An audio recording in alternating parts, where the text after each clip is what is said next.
Good evening, everyone. I'd like to call the Special Finance Committee meeting to order. Madam Clerk, could you please take a roll? Council Vice President Ferry, Present. Councilwoman Renzulli, Present. Councilman Riley, Here. Councilwoman Marino, Councilman Donegan, Councilman Campiano, Council President Paplaskas. Present. I'd like to,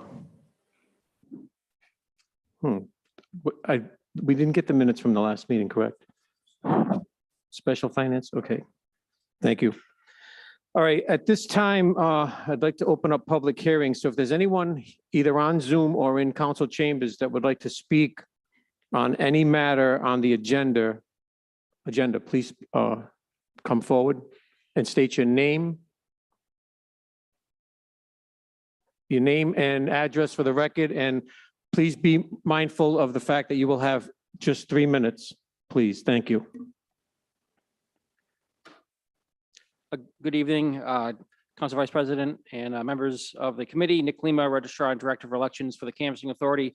On the docket of 4 bond questions, just so the council is aware of process, on July 28th, the Board of Canvassers is tentatively scheduled to hold a meeting to certify all ballot questions that will appear on the 2022 ballot. That's a 4 o'clock meeting on the 28th of July, which we posted earlier that week.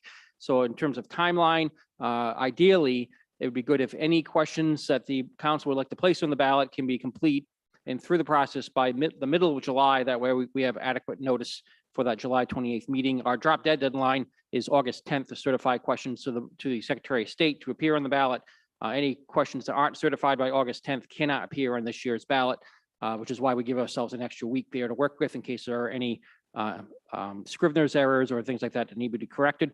Speaking of Scrivener's errors, I reviewed the 4 proposed bond questions with the city solicitor's office, and they are in the proper form to appear on the ballot. So if these were to go to the Board of Canvassers as they currently are, the board would submit them as they are here on the ballot for the 2022 election and ordered in the order that they're structured on the city bond report.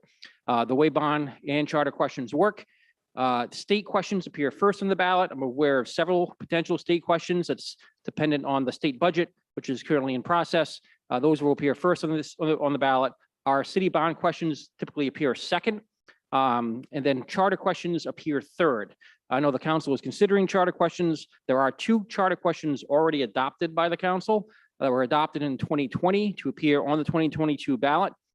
Those questions would appear last on the ballot for the 2022 elections. As an elections administrator, our number 1 role is in ensuring that the questions are brief and understandable by the public. Again, in part of reviewing these are both brief and understandable. And one of our overriding goals is to try and avoid, where possible, a multiple page ballot, which can cause issues at the polls. And again, with the brevity of these questions, even with 5 or 6 or 7 of them, we're confident that we can probably get them all onto 1 page of the ballot, depending on how many state questions are ultimately passed. If we do a 2-page ballot, we did it in 2020. We did that successfully, especially in a midterm year. That's less of a concern than it is in the presidential year. If there are any questions from the council, I'm here to answer them, and I'll be here for the Ordinance Committee meeting as well. Thank you, Director Lima.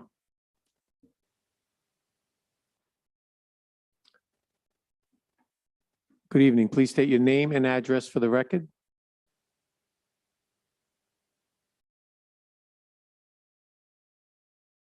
I'm Sarah Lee. I live at 1330 Narragansett Boulevard in Cranston. So I'm here on behalf of the Cranston Neighborhood Tree Planting Program. It is last here on the agenda. And I'm just encouraging you to appropriate more funds in the budget for the tree planting program. Currently, you fund $10,000 for this, and it only plants 26 trees, when in 2015, it used to pay for 38 trees. 100% of the funds goes to the Rhode Island Tree Council for the trees, and we don't get any ourselves. We are an all-volunteer group that are just promoting the trees, and we've done so well that we have a waiting list. So there is demand for these trees. They're shade trees. They go on people's front lawns to replace the street trees that get taken down every year. And since the city does not have the ability to replace the same number that they take down, this program helps to replace the canopy in Cranston. The trees provide a low-cost cooling and water absorption service for the city. The trees planted through this program are cared for by the homeowners themselves, which is a big savings for the city. Let's face it, tree-lined streets are more desirable than barren streets, and the trees increase the city's property values and bring in added revenue. By not funding the replacement of the trees in the city now, we will end up costing the city far more in cooling, flood mitigation, and property values in the future. So that's all I have to say. It's pretty straightforward. And thank you for your time and all your service. Thank you for your testimony. Good evening. Again, please state your name and address for the record.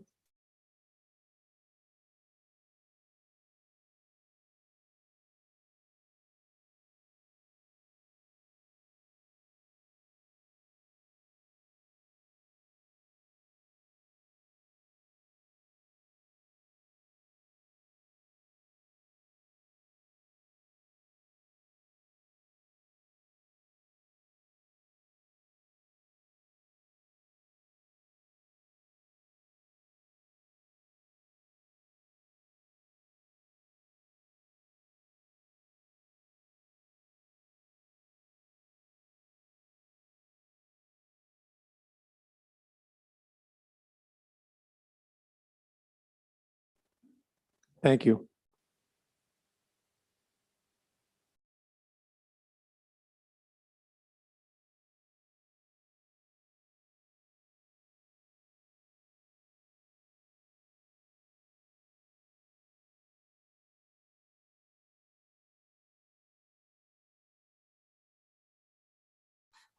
Oh, sorry. Okay, can you hear me now? Okay, sorry. My name is Heather Thibodeau. I live at 137 Blackamore Ave in Cranston. That's in Eden Park. Thank you for letting me speak. It's less than 2 minutes. I'm going to read. We bought our house in Eden Park 20 years ago. When the 2 old maples in front of the house started failing, we asked permission from the tree warden to cut them down. When they came down, it looked really ugly. My husband grumbled about how the lawn was drying out from too much sun, not to mention how much it cost to take the trees down. And plus it was hotter in the house without the trees. He's in charge of the lawn, I'm in charge of the garden, shrubs, and trees. I learned we could apply to the Rhode Island Tree Council for a free tree through the Cranston Neighborhood Tree Program. No grumbling there. A crew came out and planted our free sugar maple that May, no charge. We received emails from the Tree Council about watering and mulching. 7 years later, the tree is beautiful and healthy and provides shade, bird habitat, and awesome fall colors. I now volunteer with the Cranston Tree Program, a completely volunteer program. The city's funded this program for approximately 7 years, and I just want to point out 2 financial benefits. First, the city doesn't administer the program. The Rhode Island Tree Council and the Cranston Tree Planting Program coordinate everything. Second, there are no tree maintenance costs because homeowners are responsible for tree care, so they put a lot of effort into it. 2 more paragraphs. The tree program has also planted trees on public property. That includes 5 maples near the Budlong Pool and 5 in Carberry Baseball Field. Volunteers water and care for them. I've sat on many a hot bleacher watching a softball game, and I prefer the shade of an overhead tree any day. The tree program has a wait list of residents who've asked for a tree for next year. Your support will help us meet those requests. And just to reiterate, any funds allocated to the program are spent only on purchase and planting of the trees, a cost that's gone up, as has the demand for trees, while the budget has not. Thank you so much for your time this evening, your consideration, and your support. Thank you for your testimony. Is there anyone else in council chambers that would like to testify? Is there anyone on Zoom that would like to speak? I see no public comment. See Jane's iPad account name. Okay, at this time, I would like to close public hearings. There was public comment. Oh, there is Jane's one, I'm sorry. iPad is the account name. Oh, Jane, Yes, thank you. Can you see me? you can Can you hear. hear me? Okay. I'm just here to support the trees also. I think it's a great program. And this year I wanted to point out that we also had the opportunity to plant some at some city parks. And we were able to plant 5 trees down at Beachmont baseball complex down at Carberry Field. The league requested a couple, and the league made a donation, and we were able to plant 5 trees down there. And I can't speak enough for the trees. I think that Heather and Warren and Sarah have already pretty much said it all, but I really am just here to speak in support of the trees, and I hope that you will support the $5,000 increase. Thank you. Thank you. Could you please state your full name? Right. Yes, sorry. My name is Lisa Gibb, and I live at 45 Rhodes Avenue. Thank you very much, Lisa. Thank you. Thank you very much for your time. Is there anyone else on Zoom that would like to speak? I see no further public comment. Okay, at this time, I'd like to close public hearings. Thank you very much. Okay, next we have new matters before the committee. We have 4 ordinances, all sponsored by Councilman Riley. At this time, just to give the floor to Councilman Riley. Thank you, Vice President. Of these, I'd like to defer to the administration. There were a few Scribner's errors that I believe that you wanted to address.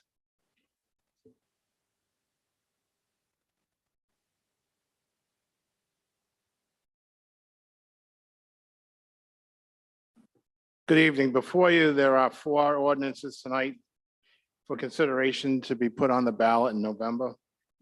The first one is for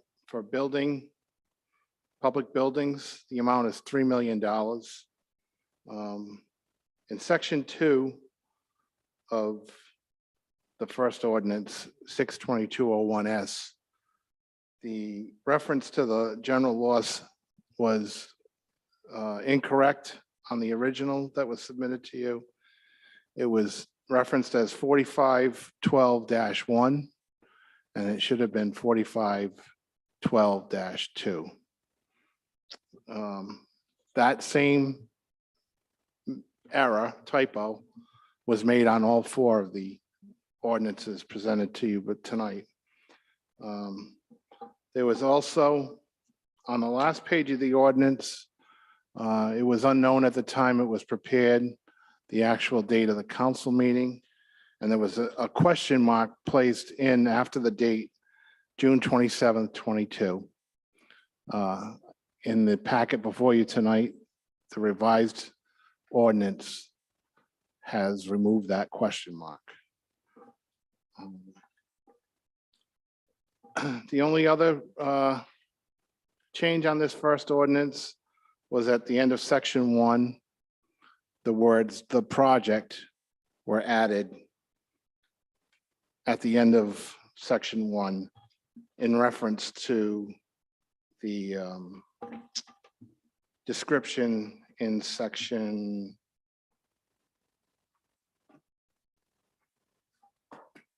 11, I believe. Excuse me. In section 4, I'm sorry. So we added the words "the project" at the end of section 1 because it's referenced the project in section 4. Thank you, Mr. Igo. On the second ordinance, again, it was the same type of things. We added the word "the project" in section 1. In section 2, 4512-1 was changed to 4512-2. On the last page, the question mark was taken out after the date of June 27th, 22. On the next one, for the recreation, there was a change in the description where it had said playground in the titles. We changed to recreation facilities. Again, in section 1, the word "the project" was added. In section 2, 4512-1 was changed to 4512-2. And on the last page, the question mark after 62722 was removed. On the final ordinance for $4 million, again, the word "the project" was added at the end of section 1.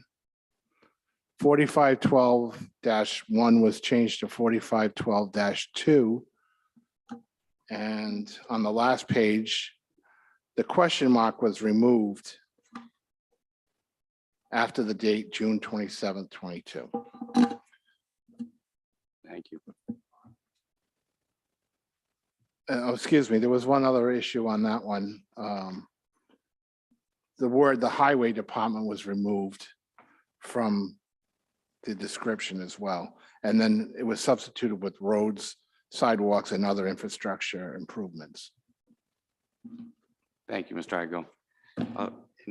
To the chair, did you want to handle these individually or as a block? Yes, I would like you to please introduce each ordinance so the public can be aware of what they are, what they're for, and how much money they are.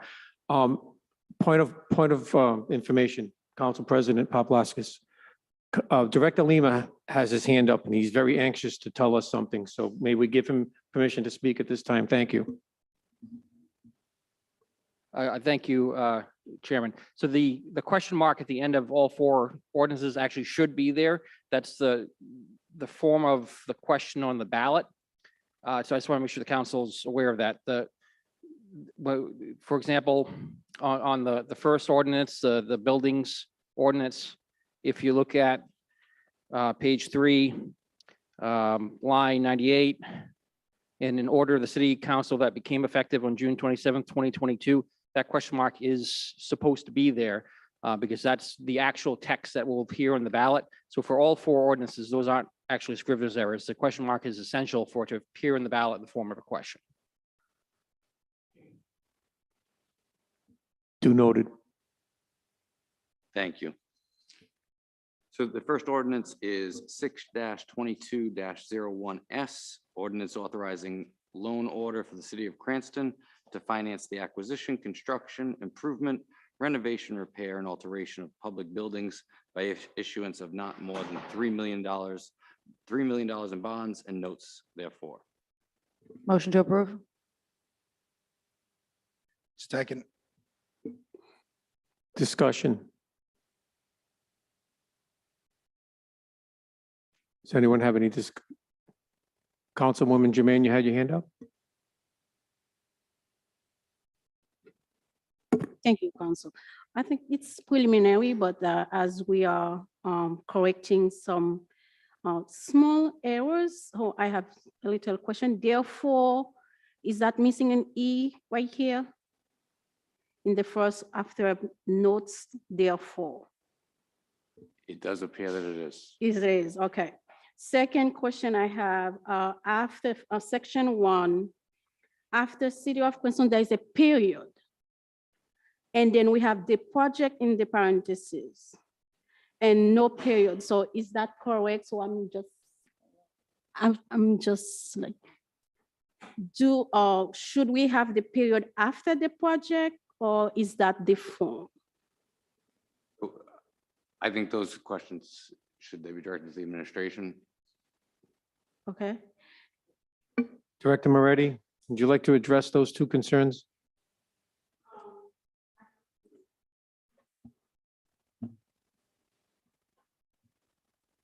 Probably this one is just missing an enter when we were working on it.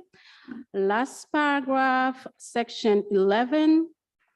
So I think we should do enter to make, I think it's a public building. So, but the sentence, discontinue, we have B, and then after we have yieldings, I think that's some little things that we need to fix. So I just to point out that.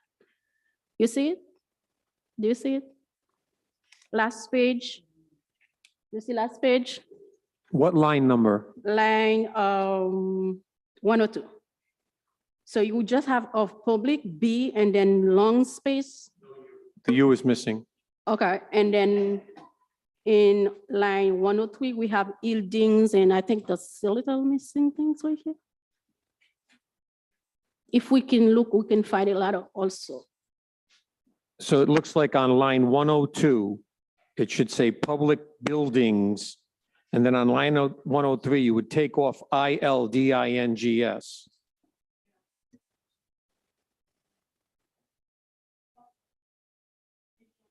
Also, Dr. Lima just mentioned we should have the interrogation mark. So there's nothing after 22. So we don't know, the punctuation is important. So we need to know what's come after. Now, just through the chair. Certainly. Now, the clerk did pass out the corrected versions, so I don't know if those have all your concerns already taken care of in those. They don't? They don't. Okay. And just to clarify, by virtue of being chair of the ordinance committee, when the administration wants to put something in, that's why I did not write this specifically. So I just wanted to let you know, that's why I asked them to stand up. No problem. We're just here to make sure we all, we do it right. Council President? Thank you. Just wanted to go over the process for what we're doing on the bonds, or what the process is. So through the chair to Director Igo, can you walk us through the process? To my understanding is the ballot questions are before us.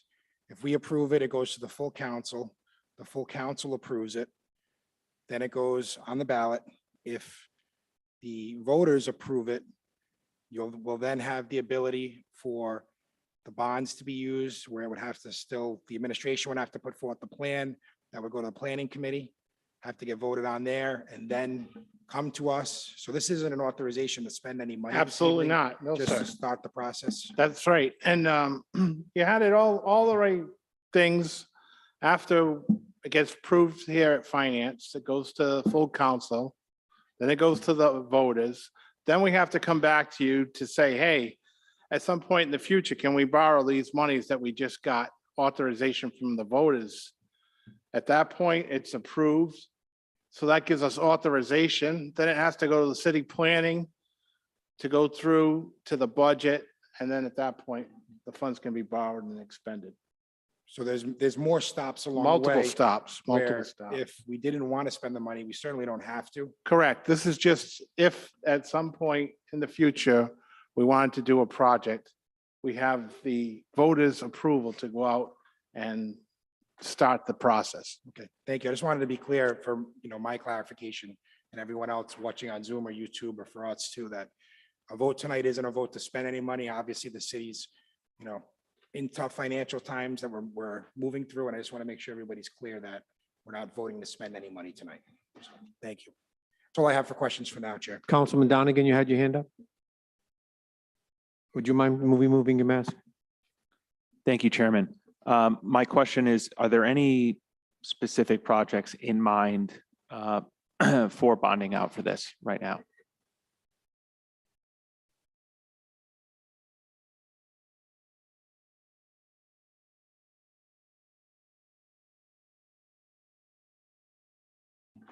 Hello, everyone. The only more specific one would be the recurring street paving infrastructure programs. Would kind of be a more of a routine thing. To say, We are referring to just the first bond at this time. I'm sorry. Okay. Thank you. The buildings.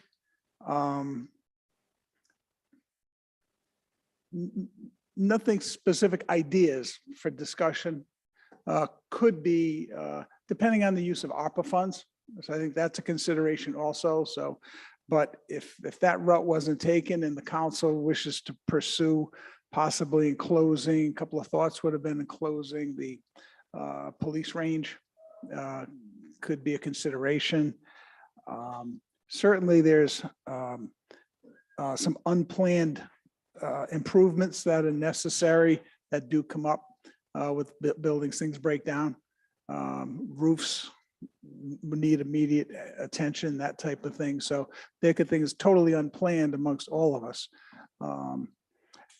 Or there could be some planned initiatives. And if there's by some chance any acquisition opportunities, realizing this goes to the voters, it's there. It's on the ballot. The next time the opportunity would come up would be 2.5 years from now.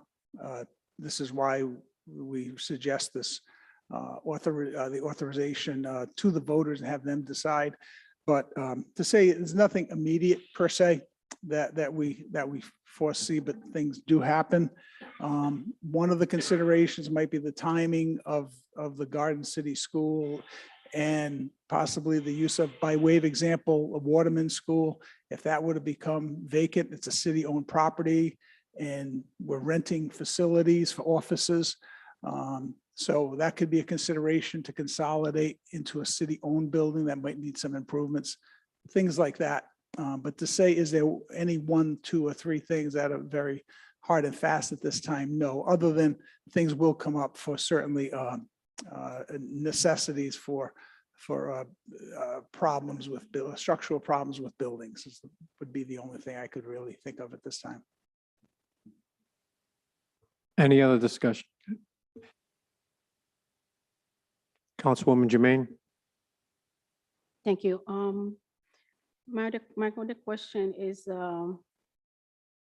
Council President talk about, give a little explanation about what is the process is for now. I would like to know also about the bonds. So it's the process, if it's passed, is it how the administration will proceed to get the bond? Is it we're going to borrow the money and how we're going to repay the money? So that's one of the things.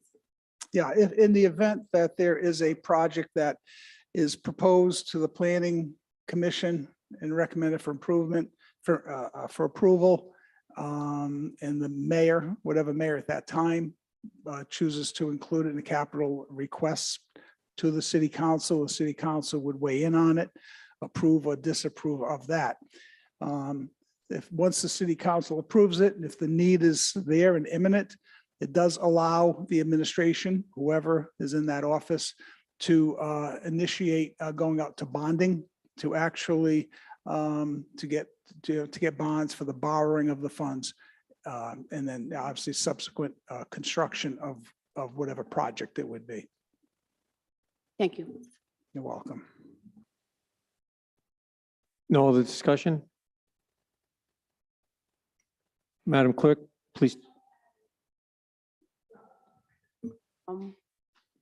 Just a little differentiation about, we have the project and the bond. What is the difference between the two? That's only last questions.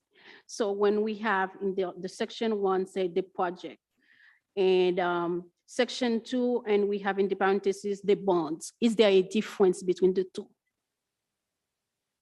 The project would reference the actual tangible asset that would be purchased, constructed, versus the bonds would just be the mechanism for the purchase of those assets. Okay. Thank you. Madam Clerk, please take a vote.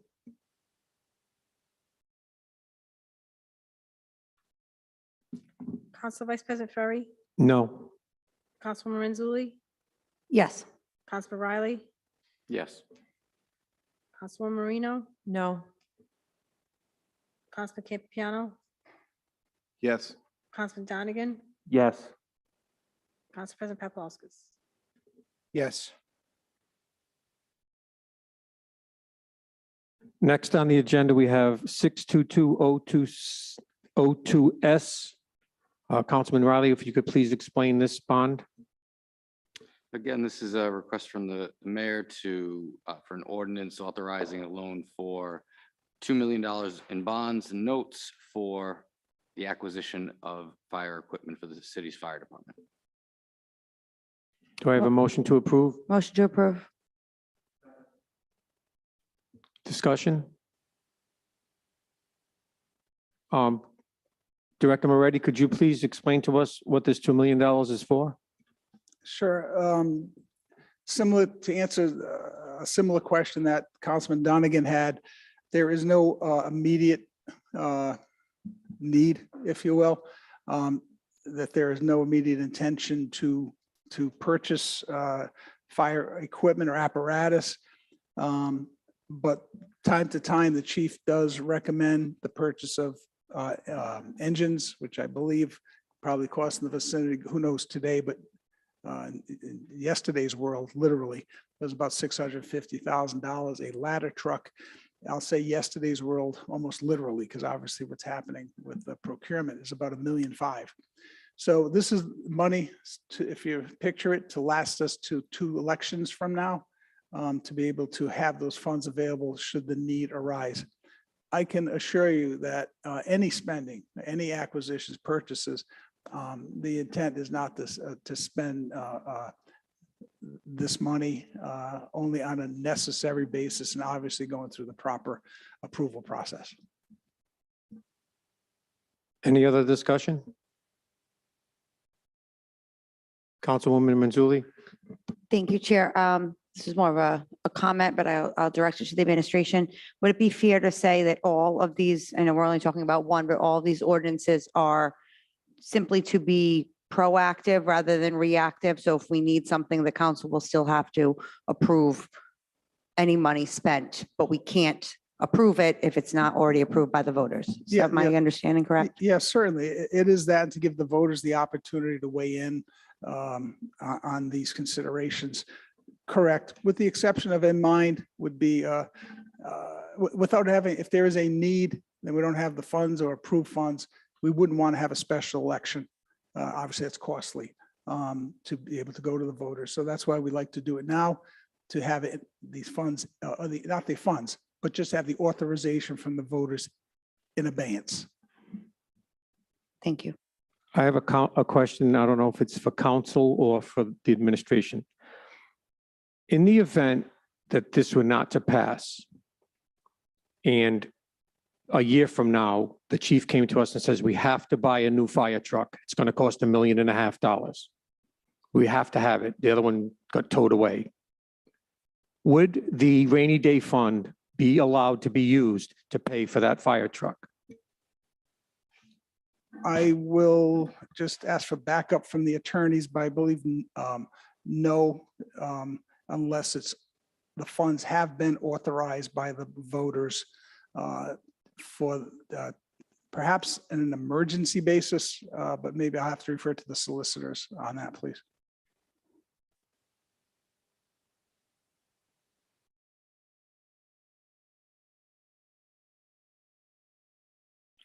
It's unlikely that that would happen, but if it did, you only have so much money to spend. You only have so much bonding capacity that's been authorized. You have to live with within the limits of what has been authorized. So we would not be able to use rainy day fund money. You could use rainy day fund money, but you would have to replenish it in the next budget cycle. It's only for very rare emergency purposes. I mean, this council would have to hear from public safety as to whether or not other engines could be pressed into service and used, or there would be coverage. You would have to exhaust all possibilities for it to be an emergency. Thank you. Councilwoman Manzulli? Thank you. Sorry for asking an additional question, but your question just popped this into my head. To our council, if we are not at the percentage that we need for the rainy day fund, we can spend out of that fund if we're not at the, I don't know, 5% of our budget.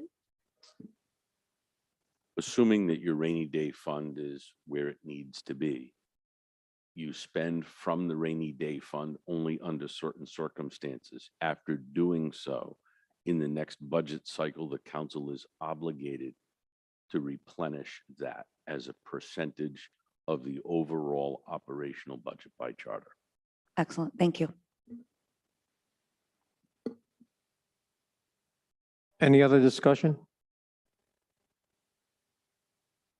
Madam Clerk, please take a vote. Council Vice President Ferry, No. Councilwoman Renzulli, Yes. Councilman Riley, Yes. Councilwoman Marino, Yes. Councilman Donegan, Councilman Campiano, Yes. Council President Paplaskas. Yes. Next, we have 622-03S, Parks and Recreation. Councilman Riley, could you please explain this to us? Thank you, Vice President. Again, this is a request for an ordinance from the mayor's office to go out to request a bond for the voters, 3.5 million for playground athletic fields in the city of Cranston. Do I have a motion to approve? Motion to approve. Second. Discussion? Councilman Donegan? And I'm going to ask all council people if they could speak just once on each item, because we are already 10 minutes past our time. Thank you. Councilman Donegan? Thank you, Chairman. I have, and I assume the intent and the sentiment behind this bond would be improvement of public athletic facility, recreational areas. Would this also be applicable to general open space improvement and public park improvement, not just athletic or recreation?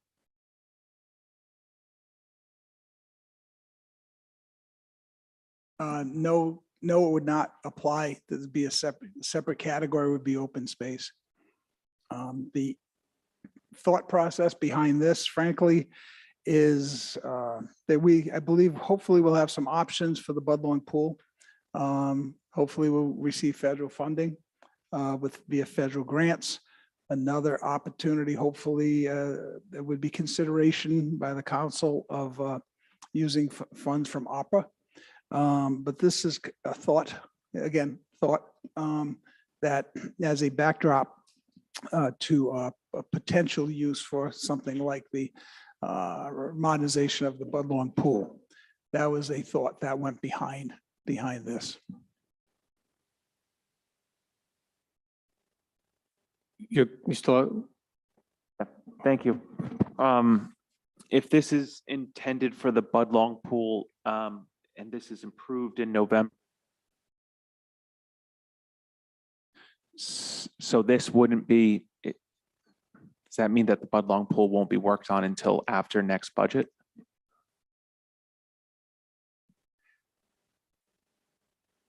At this time, we do not have funding for the Budlong Pool. It's going to require substantial capital. There is not capital budget money approved for that. There's not operating fund budget approved for it. We're now in June, and hopefully we will receive later on this year, receive word on that, the grant, which I can say I'm optimistic, but obviously I have no say in that. But if that came through, the use of those funds, we'd probably see as a priority. But no, to say we could start digging, breaking ground right now, it's just not feasible. It's not, the funds aren't there. Councilwoman Mansouli? Thank you. Just to piggyback off what Councilman Donegan had asked, is it correct that if that funding comes through the federal government or this council elects to choose to use ARPA funding, we do not have to go through the capital budget process to start work on the Budlong Pool? That's only the capital budget process through planning, capital budget to, start next July would only be if it was complete bond usage of funds. Is that correct? I don't know who needs to answer that question, but I just want to verify that information. If I stand to be corrected, but I believe we proceed, and because those uses are authorized from it differently with the council's approval, I believe we can go forward. If there's any exceptions to that, but from the solicitors, they certainly can speak up. And would it be possible to start Budlong Pool work with one set of funding, and then if more funding is needed, it could be taken from this recreational bond going forward? If this is, maybe it's a project that's multiple steps, because if we do not start this project this summer, we're going to go 2 more summers. And I don't even know if any of us will be here, so. It's a slippery slope to approve and begin a project that you don't know if there's contingent financing to come. So you could be sitting on a white elephant, the bridge to nowhere type of thing. So I think typically we prefer to make sure the funding is secure to begin the project and not be caught short of funds and have a facility that's a work in process without a financial solution. And just one more thing, and then I'm done. The recreational bond funding that we currently have, is that expired, or is that $1.5 million for the pool that was not approved because of procedural things this year? Is that available for next year? So say we got, say we need $4 million and we use 2.5 from ARPA, and then we know we have the 1.5 that's already approved. Is that a possibility? Because that funds all of it. Mr. Chairman, if I may, Yes. pardon the pun, but we're wading into the Budlong Pool as opposed to the actual bond issue. So if we're going to discuss how to finance the Budlong Pool, That needs to be on the agenda. that's a separate discussion. Thank you very much, Council. Councilwoman Marino? Thank you to the chair. My questions for the administration, my understanding is in terms of prior bonding, it was approved for Parks and Rec in 2018, 2020, even in 2014, and there is a remaining balance. Is that correct?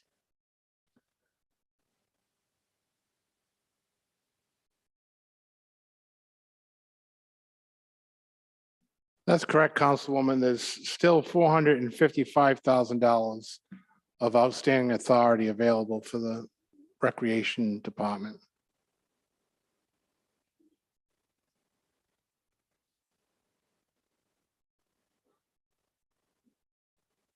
Thanks. Any other discussion? Chair, just have a point of information. Just want to let everybody watching on Zoom that we are running late. I know you pointed it out, but the next meeting is Public Works. Just want to point that out for the record. Thank you. Any further discussion on Parks and Recreation 62203S? Councilwoman Jermaine.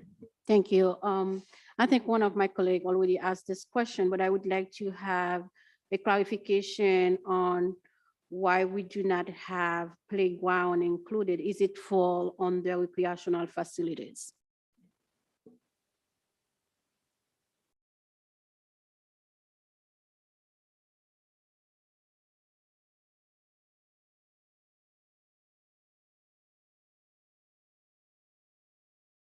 Councilwoman, I think the answer to your question is that a playground would be encompassed in the term recreational facility.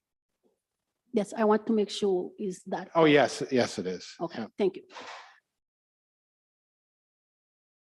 I'd just like to make a comment myself. Looking at this $3.5 million, and I did mean to ask this for the other two bonds also, but I never got to it. Can you tell us exactly how much that $3.5 million would cost us if we approved it, bonded it out, borrowed the money, and had to pay it back? Can you tell us what the exact amount of money would be, or within a range, how much it would cost us over the 20 or 25 years that we would be borrowing the money?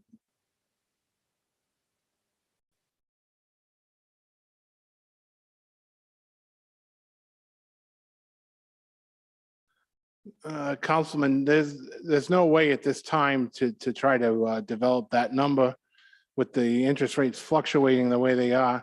We know that it would be obviously at least the $3.5 million plus whatever interest is incurred over those 20 years to borrow those funds.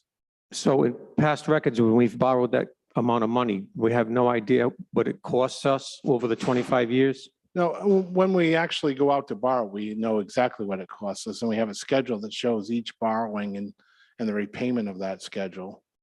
So we can't have a full fiscal note on this 3.5 million or the 2 million or the 3 million. When we get further in the process that the council president was asking about, at that time, yes, we would. Thank you. Madam Clerk, please take a vote. Council Vice President Ferry, No. Councilwoman Mazzulli, Yes. Councilman Riley, Yes. Councilwoman Marino, No.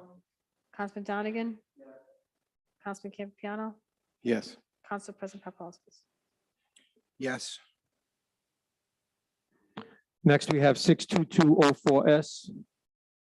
62204S. Councilman Riley. Thank you, Chair. This is a $4 million bond for construction, improvement, renovation, repair, and alteration of city infrastructure by the Highway Department. Motion to approve. Discussion. Councilman Donegan.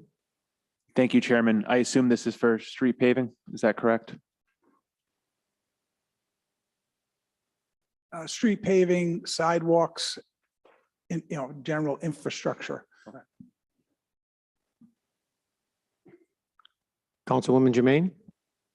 Thank you. I know we have an issue with this sewer line in the city, and particularly in Clarence Street. Since I was appointed, I've been aware of the situation of sewer. And I would like to know if in this bond, the sewer issue will fall under that. So if we can solve this problem with that bond as well. Sewer has its own bond funds. It has its own funds, so this would not be for sewer projects. When that was approved, do we have one here, or it's something that happened prior? Controller IGO may have that information for what's available.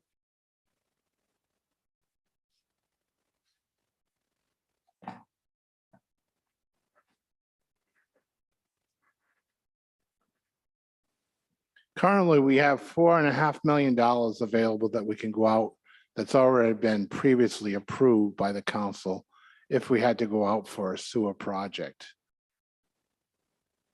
We have $4.5 million for sewer. That's correct, that we can borrow. We can borrow. Yes, Okay. that's been authorized by the voters and approved by the council. For how long? When that happened? 2006.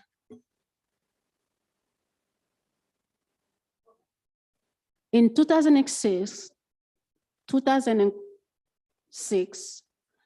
the Cranston's resident approved a bond of $4.5 million to solve the problem of sewer we have in the city. Is that correct? No, actually, ma'am, it was $8.5 million. And we borrowed $4 of it since 2006. So we never put this bond, I know we never put out for borrowing this money. We borrowed $4 million at the time, yes. Okay, so we For start, different sewer projects, yes. okay, so when I know, maybe, I'm sorry, when I was told we did not have the money when we addressed this issue, so something doesn't add up here. Because I'm sorry, I don't understand. I don't know what you're talking Okay, about when okay. somebody told you we didn't Okay, have the money. So we have $4.5 million available, Available that we could borrow. we could borrow to do the project. Correct. Thank you. Councilwoman Marino. Thank you. This, for the administration, just wondering, do we have anything remaining for infrastructure bonds to borrow? What that current number is and how much cash is on hand, those two different figures? Yes, Mr. Igo will answer that question because he has the numbers. But just to mention, I think that's a perfect example about the authorizations going to the taxpayers. They approve it in general. But then when it comes time to spend it, doesn't mean we're going to spend the money. Obviously, the money's been there since 2006, but it's used as needed. And this is, I just wanted to point that out because it highlights perfectly what this process is about. So I think that's a good example. I just wanted to interject that. Mr. Igo will be happy to answer your question.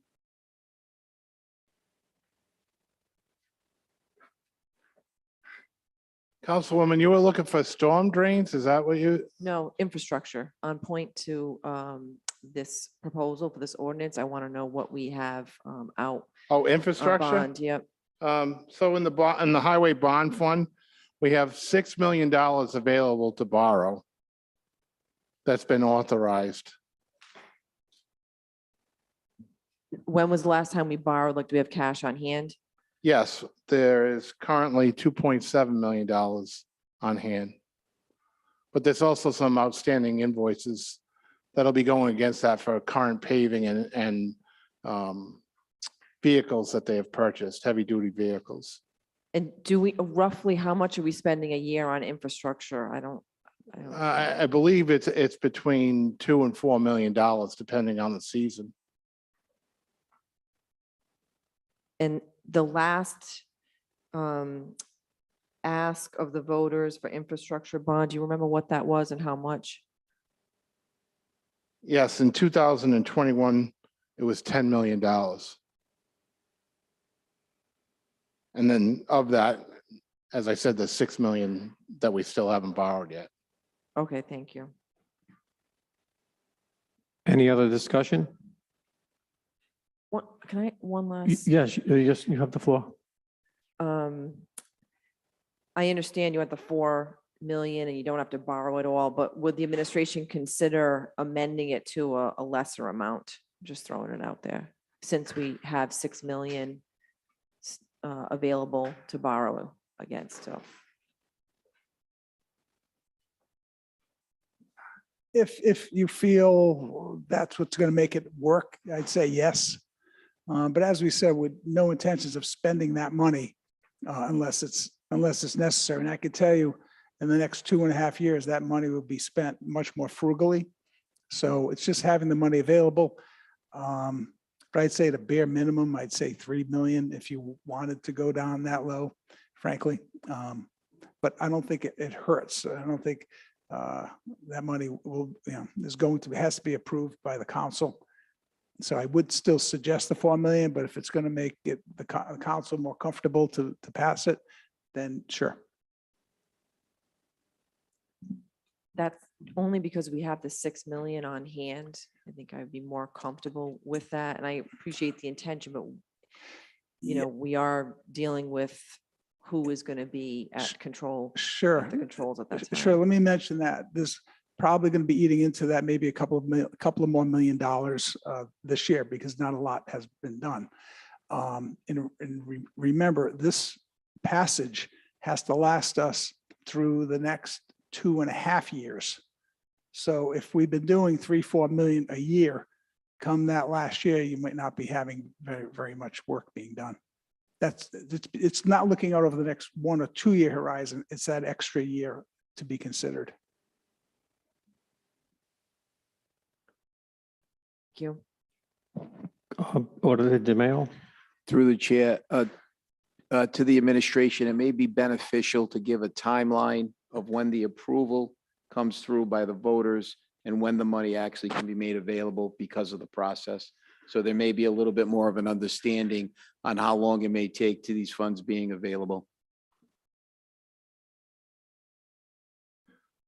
So if this get approved and they get on the ballot for November, they would be passed sometime in November. Us as the administration would have to come back before the council in December or January to get their authorization to use the money that was just approved by the voters. At that point, then it has to go through the capital budget process, which is maybe in February. If everything got done on time, it could get onto the Planning Commission's docket for the February and then approved by the council as part of the capital budget in April. And then after that, we would probably go out and borrow in August. So it would be from now until next August would be at the earliest that we would. And if it didn't get in on the budget process, then it's a whole other year extension.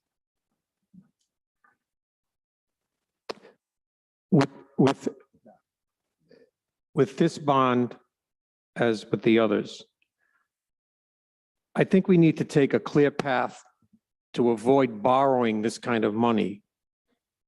That's my personal feelings. So I would be against voting for the 4 million on this bond as I voted against the others, because I don't know if anyone else is getting the phone calls and the emails that I'm getting from the people that work in the city where people are, their jobs are at stake. And here we sit trying to borrow another $12.5 million. I do not at this time feel that I could vote in favor of any of these bonds. Thank you. Councilwoman Jermaine. Thank you, Council. My question, Mr. Igo, what happened when there is a need, for example, we'll come back to the sewer, okay? We know there is a need for that. And the resident vote to borrow this money, they gave us the authorization. And it was passed at the council. And this project has not been implemented. What happened? Well, I just assuming here, because I've just recently come into this role, but I would assume that the Public Works Director did not feel that it was pressing enough to go out to borrow more funds, that the sewer fund itself had sufficient funds to do whatever projects he deemed necessary at the time to keep the sewer system running properly. Chair, point of order. We have to stay on the question. We need to stick with the issue of that bond. Thank you. I just want, because if you are voting, I'm not voting, I'm not in the Finance Committee, but if we approve a bond and we send it to the election and the resident approve it, and then we have the possibility to serve the resident and we don't do it, and what is the purpose to continue to do it? That's my point. That's why I asked the question. I think it's not really, we are out of context, yes, but what is the purpose of voting for the bond and when we have money where we could use to serve the resident and we don't do it? Well, again, Councilwoman, I think the issue too becomes that it has to get on the capital budget. So during the capital budget discussions, if there was something in particular that wasn't originally approved by the planning commission, then the council has that ability to include it in with the capital budget at that time. Thank you. Thank you. Any other discussion? Madam Clerk, please take a vote. Council Vice President Ferry, No. Councilwoman Manzulli, Yes. Councilman Riley, Yes. Councilwoman Marino, Yes. Councilman Donegan, Councilman Campiano, Yes. Council President Paplaskas. Yes. Okay, moving on. We have two other items on the agenda. Council President Paplaskas, I would turn those items over to you. Yeah, we'll be real brief on this because we're already 35 minutes late. We have some additional funding left in orders of the council from last year's budget, the year we're working in now, not starting in July. That will fall off and go to the bottom line if we don't spend it. So I brought up the idea a couple of months ago to possibly spend $5,000 at the Rhode Island Tree Council and the remainder of the $14,000 for one cross alert system for the bike path to make the bike path a little more safer at a busy intersection. So the budget process last year, I said that, I wouldn't spend any of that money if there were any objection from any of the members of the council.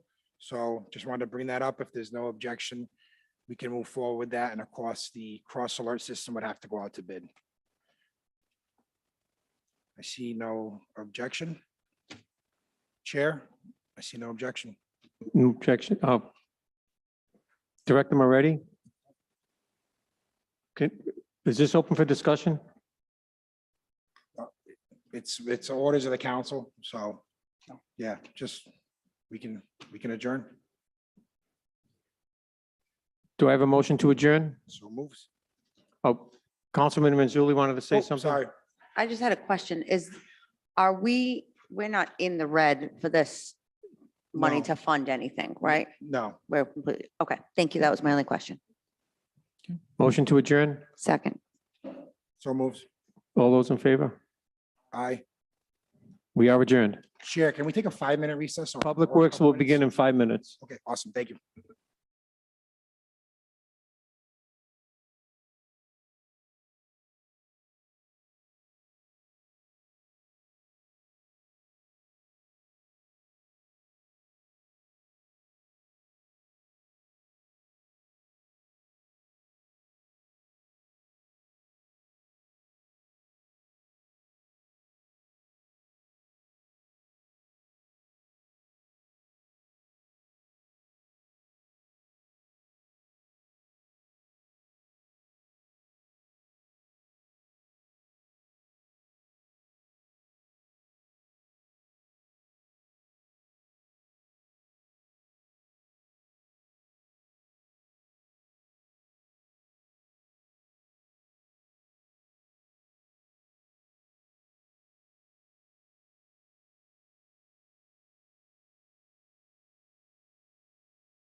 Good evening, everyone.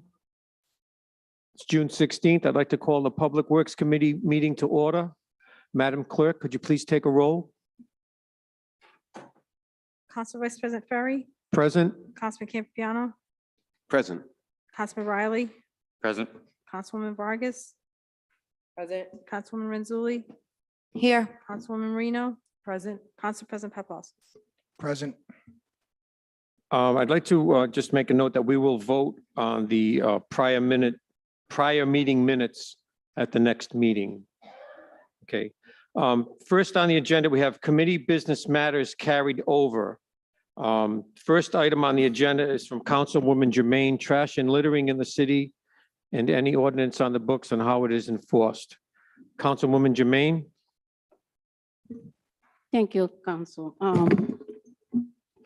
So I have received, so many complaints about, trash, people who really do not keep their property clean, backyard with trash and trash in the street.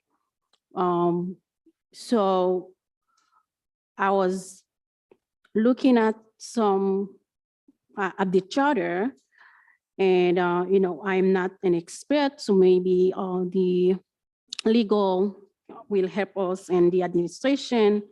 So my question was how we can find a way to really get into this problem, because last time we were talking about trash and littering, there was no way really path for the police to enforce it, even though we know there is a fine of $200 for anyone who littering.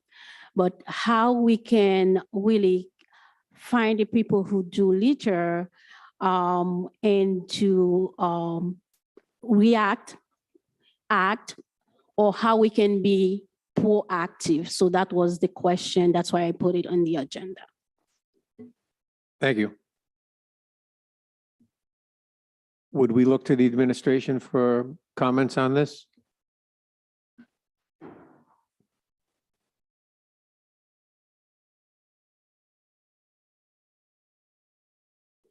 Director Bernardo, welcome to your first council meeting. Thank you. Richard Bernardo. I was wondering what the issue was, and we do have about 13 ordinances under Public Works for littering.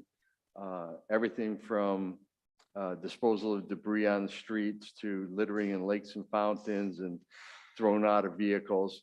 It's an enforcement issue. As a city government, we're doing everything we can. We provide using Ralph Square as an example. We put out the barrels. We clean those barrels. When people litter, it's a social problem. Even the state of Rhode Island has problems with that. We could put up all the signs in the world, and the state of Rhode Island has those. Unless you catch somebody littering, and the courts are such that you have to give them a warning. So you'd have to see them doing it. You'd have to give them a warning. Our problem is we have one clean city coordinator, Joe DiCarlo, and he is out straight with just dealing with waste management and issues with that, with missed pickups and replacement of bins. So if we had a larger force and we could just walk up and down the streets and look for people that are littering, we could enforce the $200.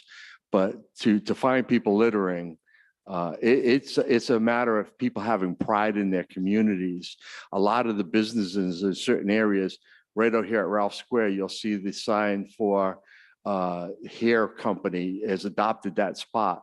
That's the only successful programs that I've seen that really address littering, when people start to police their own area, because they're there, they're seeing what's happened. And they, whether it's, and I've seen it with Durfee's. Durfee's goes out every morning and they clean the sidewalk and they clean the curb. If more businesses and more people took pride, there'd probably be less of the littering problem, and we wouldn't have this discussion. Yes, that's was my issue first. We know we have a problem of enforcing. So now the question, how we can, together find a better way to enforce. Because, for example, let we take a business. So you have trash in your sidewalk. You are responsible to keep your sidewalk clean as a business owner, right? So how, even though you didn't see somebody who put the trash right in the sidewalk, but if it's there, it's your responsibility to make sure it's clean. So what do we do with that? For example, That's a little bit different because if my daughter who lives on Lexington has trash in front on her sidewalk, we can't find her. She didn't do the littering. We can't prove that she did the littering. We can ask and we can try. We go through and we sweep the streets. But again, it's a pride thing. I see something in my street, I pick it up. So it's probably the best we can do, again, especially in these financial times, is maybe work with the Department of Transportation, who has a informational program for people to say, take pride in what you own, take pride in your city, don't litter, pick up your trash. But with one person as a clean city coordinator, there's just too many other things that he needs to do for yard waste and for recycling, for him to be going up and down every street and knocking on people's houses and saying, hey, you got trash on your sidewalk. It's an informational program at best. does that mean you need more resources to do the work? Because you repeat it twice or 3 times that we have only one person. I'm not sure it's a good use of resources. I wouldn't ask for more people to look for littering because we don't know when it's going to happen. We don't know where it's going to happen. It's a big city. There could be a lot of the littering that's happening after the 8 to 5 hours during the evenings, after people are getting out of restaurants, and you wouldn't know when. You almost have to have the perfect storm and be there at the right moment when you're driving behind the car and you see that person. And now I'm not a police officer, so I can't even pull them over. So it's not a resources thing. It's a social engineering problem. And the best thing we can do is try to get people to take pride in the community and not litter. Do you have a plan for that? I'm sorry? Do you have a plan right now for this problem? After 3 weeks now, no, I don't. Okay. Would No. you think about having a plan for that? Because it's a real issue. We know, we understand, we cannot enforce it the way the law is. You have to catch the person at hand to do it. But we do have littering, so we do have trash in the street. We need to keep our, I have people complaining, and I have people even asked to put some sign for littering, say do not littering in the city. So I was looking at those, in the charter. I was looking where about to even enacted a resolution to address the littering. So no sign for littering. So I even have something in place to propose. But I think a lot of residents, takes pride to make sure when walking in the street, it's clean, and they are asking for help. So that's why they ask me for help. So I'm asking you for help. So what we can do together to make sure we find the best way to keep our city clean. And I understand everything. I'm not disagreeing. I think it's a great idea. It will be on our list of things to do, but it has to be prioritized. We do have, even in this category, we have requirements with DEM of the street sweeping, the catch basin cleaning because of the littering in order to meet the requirements of the MS4 permit. As time permits, I will reach out to other public works directors. I know most of them personally, and I'll reach out to the state of Rhode Island, and I'll see if there's any cooperative effort, if there's anything that works that would help us, considering budget issues, to be able to address this problem. I will look at it. I want to be honest with you. it has to fall into the priority. We have some immediate needs right now, but I will put it on the list of things for me to do. And I'll start off by talking to other public works directors and see if they have programs that work that aren't exorbitant in price or just minimal price. Thank you. I'm sorry I didn't say hi to you and welcome to Princeton. Thank you. Councilwoman Renzulli. Thank you, Chairman. Welcome, Director. I just wanted to make a suggestion. I get a lot of calls from different groups, whether it be Boy Scouts, Girl Scouts, sports teams, schools, who are looking for cleanups, and several of our council people sponsor their own cleanup. So if there was a program in which the city sponsored them and gave community service hours, signed paper, so people could apply for a National Honor Society, things like that, I think you'd have a lot of volunteers. And it would be great for this, great program for the city and be mutually beneficial. So I just wanted to say that. And thank you so much for joining us tonight. Thank you. Thank you. Next on the agenda, status of debris cleanup at Yard Works. Councilwoman Marino. This is continued from 3/17 and 4/14 and 5/12. Thank you to the chair. The last meeting, I believe we left off Solicitor Verdecchia, if you can correct me if I'm wrong, where you were hopeful that in reaching out to Yard Works attorney to alert them to the problem, that perhaps they would clean it up themselves rather than having us go out and cite them for these issues. As far as I know from speaking with the residents, nothing has been cleaned up. So just want to know if you've heard anything, if you haven't, and then I'll take it from there. Thanks. So Councilwoman, after I heard from you, I believe it was the next day, may have been the day after, I did send an email to Attorney Souza and basically said to him, look, this is the concern. This is what the city, some of the council people, as well as the neighbors are alleging is taking place. Would you please speak to your clients? Would you please address this, or else we have to go the next step? That was basically the tenor of the communication. And that was probably, it was right after I spoke with you, whenever that was. I don't know if that was a couple of weeks ago. I have not, he did respond by saying, I will speak with my clients and I will get back to you. I have not heard back from him since that acknowledgement of my email. Thank you. To the administration, then, I would ask that inspections go out and take a look in some of the specific problems. You do not need to enter onto the property in order to see that they are potential violations. So if Director Moretti, if you could address that, I'd appreciate it. Speaking with Inspector Rodeo, he's denied access onto the property, which limits his ability to issue further violations. The mayor went out there, I was with him, and he was escorted off the property himself. So there's an access problem. Now, Mr. McCauley, Deputy McCauley, is trying to work with the owners of the property on a more friendly basis, if you will, and to receive their cooperation.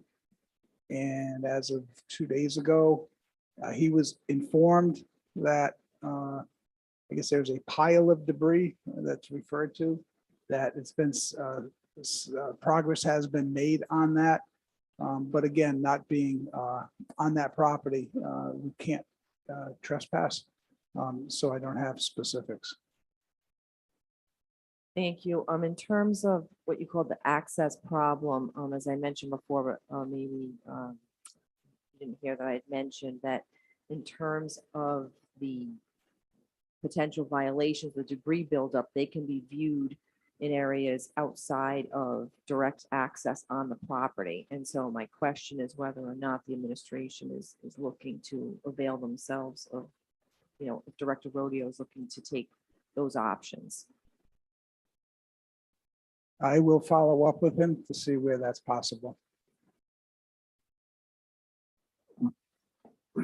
To anyone that's in chambers, we are addressing committee business matters carried over This is not public hearings at this time, just so everyone's clear on that. Thank you. Any other comments from the committee? I have a question for council, please. Can we allow public comment on this matter tonight when we do public hearings? You continued this, right? So there was no public comment before. No. It's the chair's pleasure. Okay, we will have public hearings later in the meeting. Next on the agenda is the tree warden's duty and operations. Councilwoman Jermaine? Thank you, Council Vice President. This communication was continued. At that time, we did not have the tree warden person responsible for that. So I had some question. I wonder if he's here today. I do believe that Director Bernardo is going to cover this topic for you tonight.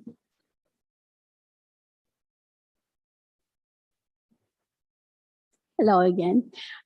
Yes, so we have some issue with a lot of residents. So I have one person especially that has a tree in their sidewalk. And this tree make it so unsafe for their child who has special needs. And this person has to use a wheelchair. And in the sidewalk, it just bump like this, like it's, you know. And the ask was to take the tree down because it is a safety issue. But from what I was told is the tree warden will take down a tree based on his, discretion. So for me, I don't think it should be on his discretion because if there is a safety concern that appealing, so there's something that should be done. That's why I asked the question, how do we operate and we see something, whether the tree is healthy or not, but if it's a safety concern, we should take into consideration the needs to protect the resident. So that's why I asked to have the communication with the tree warden. So is that in every circumstances that to take the inaction is, under his discretion. He's actually doing his job if he's not taking down a healthy tree. The issue really isn't the tree. The issue is the sidewalk, if I'm understanding you correctly. Isn't the tree because, the roots of the tree gets up in the sidewalk. So you can see all the branches of the roots, like go all over the sidewalk. So now whether the tree is healthy or not, that's a problem because it's just, remove all of those concrete in the sidewalk. So it's the tree roots that are lifting up the sidewalk. Again, it's not the tree, it's the roots and it's the sidewalk, that's a safety issue. What would happen there is sidewalks in our sidewalk program, all sidewalks are the responsibility of the property owner. If there's a hazard with that sidewalk is the responsibility of the property owner. Now, the property owner, if he's going to replace that sidewalk, can go to the tree warden. The tree warden could have the roots trimmed to make it safe to replace the sidewalk. But the replacement of that sidewalk would have to be done by the property owner. And there would be some reimbursement if you went through the sidewalk reimbursement program. But the city does not replace sidewalks. The sidewalks are responsibilities of the property owners. I understand that one, Director. I know that's why we have this question also about the sidewalk program. So my problem is the roots of the tree that lift up all the concrete in the sidewalk. So whether you want to redo the sidewalk, the problem is at the roots. Right. The problem is at the roots. So what do we do? Again, if the. So prop- can you put a new sidewalk over these woods No, of but the we, tree? no, ma'am, but if the property owner is going to replace the sidewalk, the city would have the roots trimmed so that that problem would go away. And when they hired the contractor to do the new sidewalk, it wouldn't be an issue anymore. Okay, so that's how it's operate. They will cut all the woods of the tree and on the sidewalk. Whatever, right, we do that, we will do that program, we will have the. Do we do that? The city would have the roots cut if the property owner was replacing the sidewalk so that he wasn't replacing brand new sidewalk on the roots. Okay. For example, what about the same tree cover all the roof of the person? All the roof of the house. And you have those mold that's starting to affect the roof. So it's in the same vein that the tree warden would not do anything if the tree is healthy? That's correct. What about the roof of the resident house? Again, that's personal property, and they can have the house, the roof washed periodically, do whatever they need to do. But if the tree is not diseased, then it doesn't need to come down. So you clearly tell me that the tree that covered the house of the person, and you know how much it costs to replace a roof? No, I don't. You don't? No. Okay. At least, well, at the time, right now it's 2014, I think it cost $30,000 in 2014. So I did one in 2014 that cost me $30,000. So now I don't know how much it costs from 2013 for now.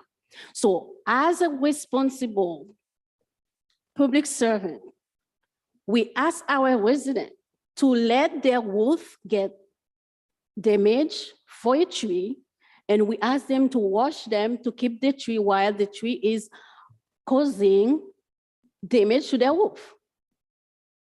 Is that how we operate? I'm not sure that the tree is actually causing the damage. Of course it does.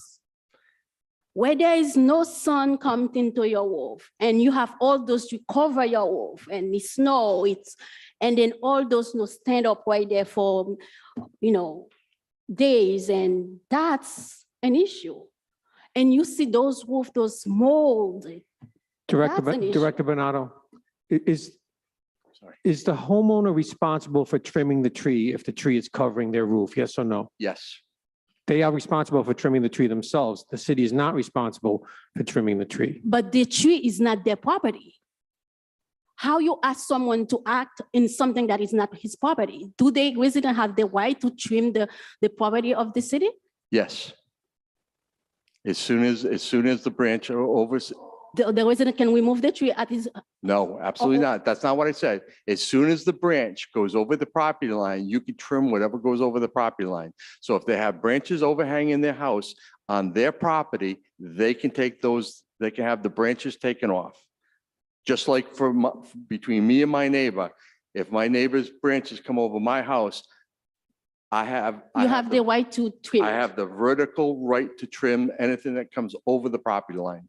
Okay, so the resident could just take down all those branches over his house. Anything that's beyond the property, beyond the city street line, yes. Thank you.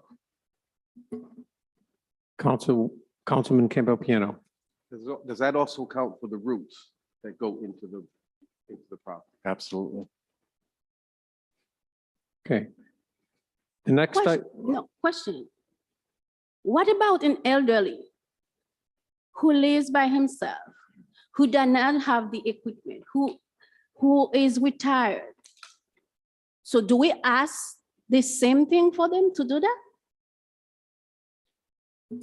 Is it fair for us to do it? You're asking a very difficult question, because my faith tells me we should help everybody, but we also have financial responsibility to all the residents of Cranston. So what you do for one, you have to do for the other. So by putting it in those terms, it's very unfair because the rules are for everybody in the city of Cranston. I'm glad you said that. Everybody is treating fairly, right? I'm sorry? Everybody is treated equally in the city, right? Absolutely. Thank you. Councilwoman Renzulli.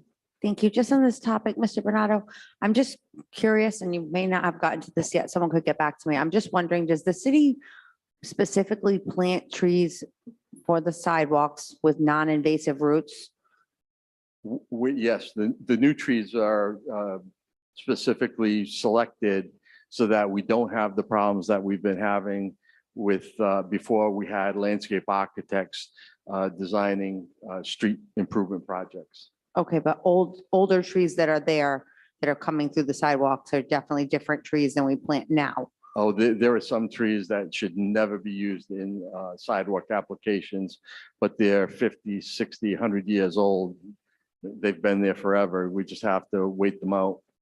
So there's no means to remove them prior to them not being healthy, even if they are, invading the sidewalk now, and we've determined that those are not. Unfortunately, with the budget that we have for tree removal, one bad thunderstorm or a hurricane, we're wiped out. We don't have the budget to take out healthy trees.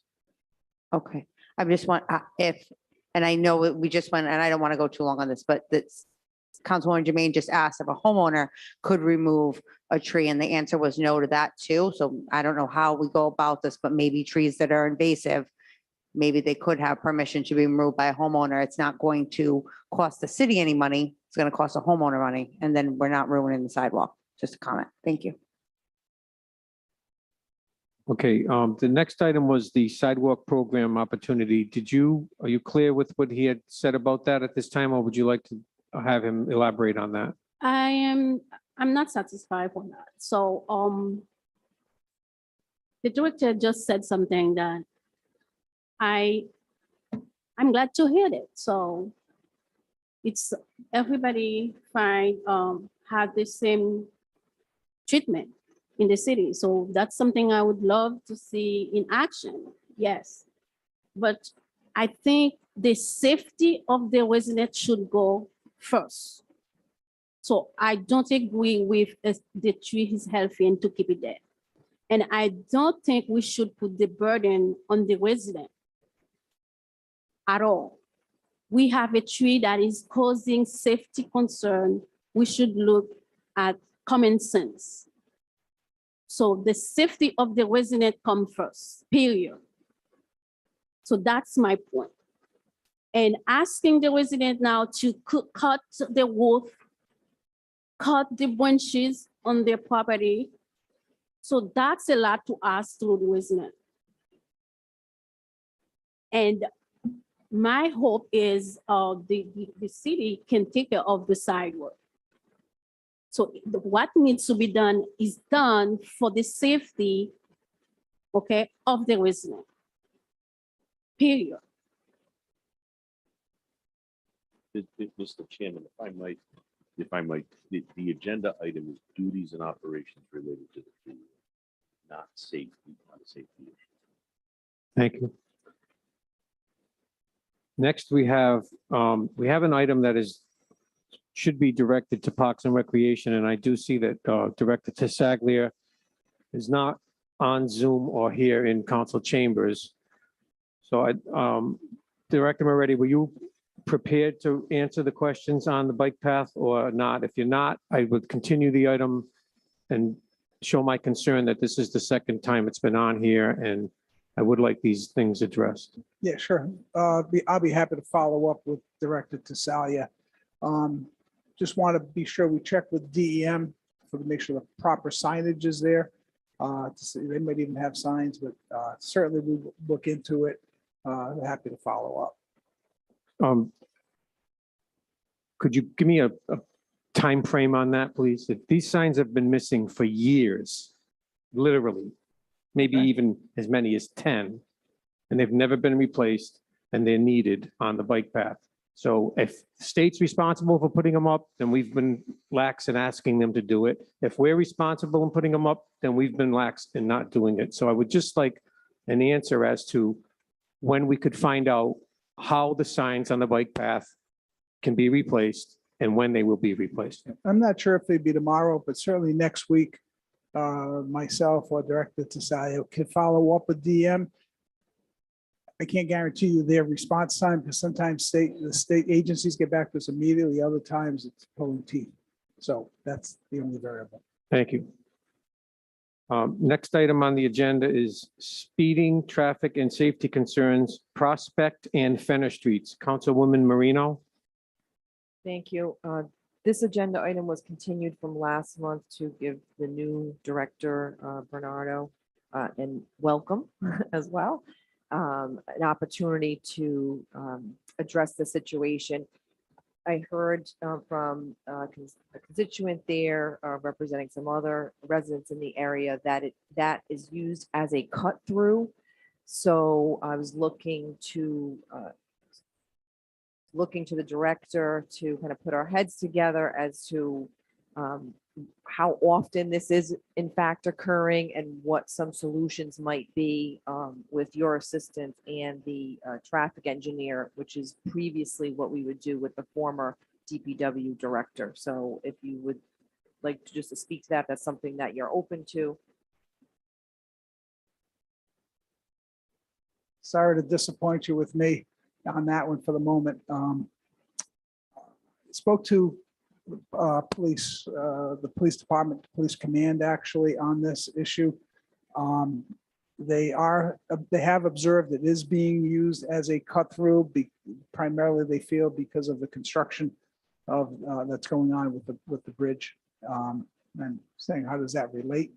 But they're saying apparently traffic is beginning to back up at the light of Elmwood Avenue and Park Avenue.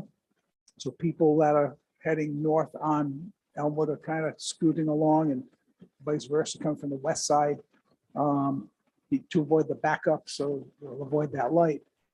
So it's viewed as a temporary problem during this period until the bridge is completed. Now, I don't know how reliable this information is, but I was told that that bridge be taken care of and reopened by August of this year.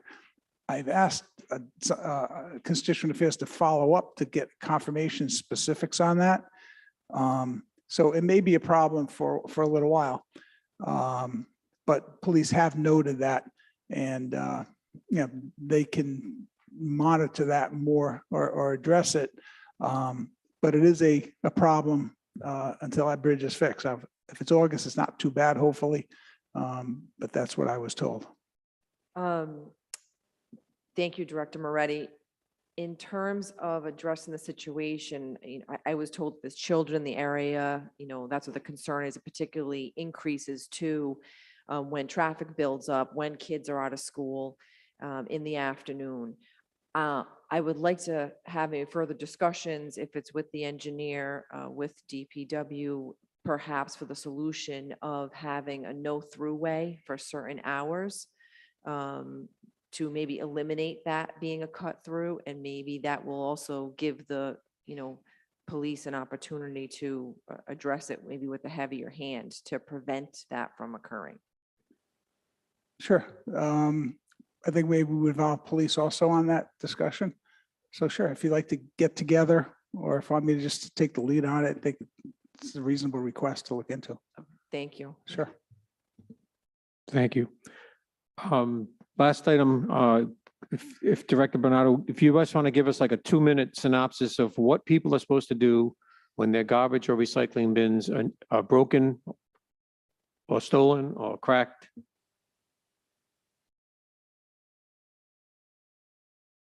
I've got that one.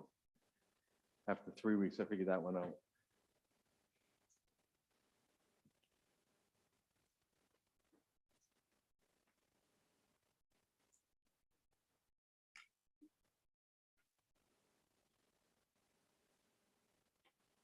On the website, there are directions to call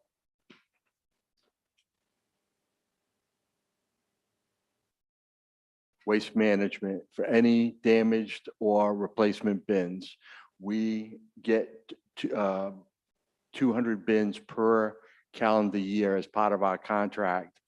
We buy the extra bins at about $60 a bin per year. We normally replace about 2,000 bins at a cost of $120,000. But any damaged bins, they take care of. It's just a call to Waste Management, whether it be the wheels or whether it be the lids, and they will take care of them.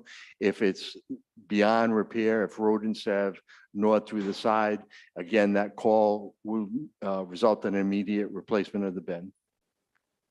All right, are you aware of, there have been a lot of complaints that people have waited as much as 60 days to get a response from them. I've had some people tell me they get a response right away, and I've had many people tell me it takes 2 or 3 months. So if you could at least look into it to see if they are in fact responding to the constituents when they do call. Councilman, we had them in on Monday of this week for that very purpose of letting them know that I was the new director and that we wanted immediate response when we have calls. If a resident doesn't let us know that they didn't get the bin in a timely fashion, it's impossible for Joe to follow up on it. So if you know of those things, they could call us. We take calls every single day. And we will follow up, and we put the New England regional manager was in Monday. We put him on notice that, it's anything with delayed pickups or client constituent complaints. We want him to do his best. We understand COVID, we understand everything that's going on, but we need him to focus on Cranston. It's a large part of the public works budget. And he needs to address these things in a timely fashion. We've started that process. So if someone's not satisfied with the response from Waste Management, they should call Constituent Affairs or have us contact Constituent Affairs. Or they can call Public Works directly and ask for Joe, because that's part of his responsibilities as the Clean City Coordinator. He coordinates with Waste Management on missed pickups and everything, every single day. Thank you. 2 other quick things. If somebody wants an extra garbage bin, how much is it per year? We have, right now, there's 357 homes that are taking extra trash bins at $150 a year.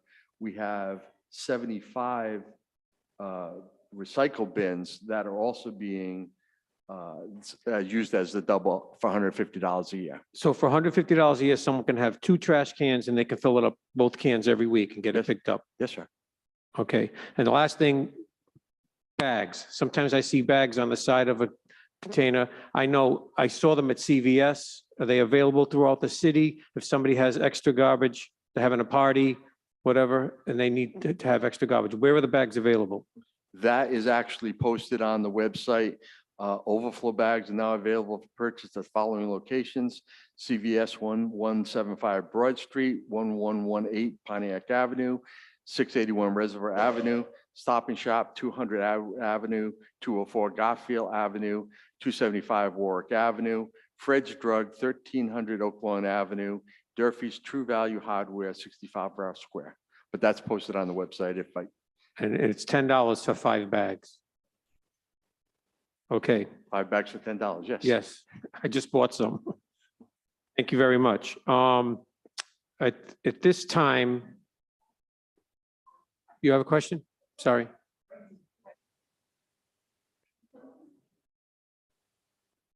Sorry? Fred's is no longer in business, that's all. Yeah. The sidewalk program, he did explain that to you. Would you like him to?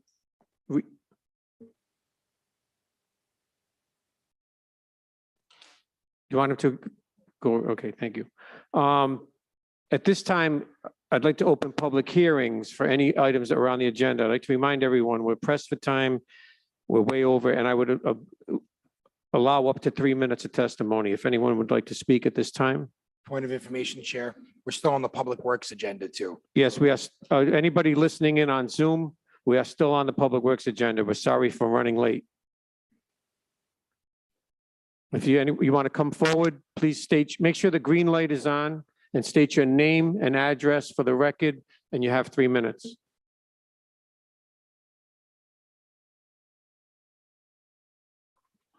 Thank you, Mr. Chairman, and members of the council and the Public Works Subcommittee. My name is Dan Beardsley. I live at 130 Linden Road in Cranston. I have brought with me copies of a document. I don't see a clerk to disseminate. Did I hand these over?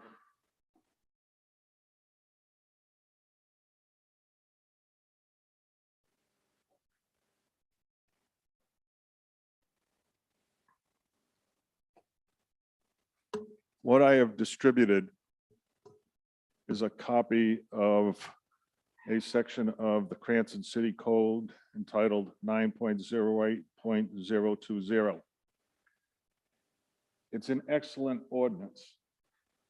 In fact, it's one of the few I've seen in the past 15 years, and along with my residents and our battle with the yardworks, that is clear, concise, and unambiguous. I won't read the whole thing, but I'd like to highlight a couple of sentences. No person shall throw, deposit. Could you speak directly into the microphone? I'm sorry. No person shall throw or deposit or dispose of any waste onto any property located in the city which is within 200 feet of a river or wetland as may be defined by the Rhode Island Department of Environmental Management. Waste shall be defined as any scrap, junk items, construction or demolition debris, yard or landscaping refuse. Any person found in violation shall fail to remove the violation shall be fined not less than $25 and not more than $200 for each and every separate violation. From the date of the initial violation, each day of non-compliance shall be treated as a separate violation. This has been on the books for decades. I know one of the reasons Stop and Shop, when they proposed a supermarket and a gas station, declined to build that facility because of the proximity to the wetland on the property that's now occupied by Yardworks. I now draw your attention to the map that was disseminated. This map is a picture of Yardworks property taken in 2021 by a drone. I drew in where the wetland areas are to the north of Yardworks property. And of course, the Patuxent River borders the southern part of Yardworks property. The pond in the upper right-hand corner, where the blue line is outlined, is a pond that the wetland goes into. The Patuxent River is 220 feet from the wetland. Hence, the wetland is 220 feet from the Patuxent River. Everything within Yardworks property falls within the 200-foot radius of the Cranston City Ordinance. And as I believe the ordinance is unambiguous and clear in its meaning, Yardworks is in violation and has been since 2004, when instead of putting in a nursery, they put in a construction project, etc. I could go on and on. I know you're pressed for time, and I'm not going to push that limit. But I dare say, when I heard earlier that the building inspector does not have the authority to enforce city code, then I think this council has an obligation to make sure that your inspection official, if he doesn't already have it, which I believe he does, to go onto that property and see this debris. Because I know it's difficult from the photograph, which was taken at a height of 200 feet, but I also brought along these documents. May I ask you to take a look at these? That drone had a telephoto lens. So what you're seeing now are the piles of debris that have existed and continue to exist. And I don't believe for 1 minute Yardworks' response to the Director of Administration or the mayor with regard to they're starting to clean this up. I know what's on that property. It would take close to a year to clean that property up.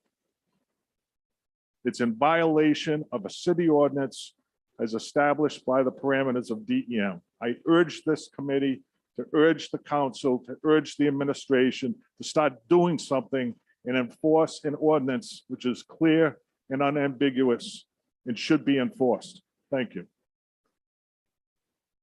Thank you, Mr. Beardsley. Mr. Chairman, did you want to accept these documents into the? Do I need a motion? Yes. you I'd like to entertain a motion to accept these documents to public record. So moved. Second. Any discussion? Madam Clerk, please take a roll. Vote. Council Vice President Ferry, Yes. Councilman Campiano, Yes. Councilman Riley, Yes. Councilman Renzulli, Yes. Councilman Marino, Yes. Council President Paplaskas. Yes. Please state your name and address for the record, and you have 3 minutes. Robert Wilson, 114 Mayflower Drive, Cranston. It states right, I don't understand really what's changed, Mr. Moretti. Mr. Moretti. This is not a question and answers. You have to. Okay, well, I just don't public understand. testimony. I'll just put it out there. You don't have to answer. I just don't understand what has changed between the last administration and this administration that David Rodeo can no longer go on the property to inspect alleged violations. I just want to know when that policy was changed. If you go here to the website, the building inspection website, it states right here, it is the responsibility of the Department of Inspections to verify compliance with the provisions of the current edition of the Rhode Island State Building Code. So I'm just confused, I guess. I'm confused as to why David Rodeo cannot go onto the property. And at the very least, to Ms. Marino's point, why Mr. Rodeo cannot come out and meet us and witness the violations from our properties, which you can see clear as day right from our properties. So he doesn't even have to go on the property if he doesn't want to or he can't for some reason. He can come right to our homes, like Ms. Marino said, and look at the properties from there.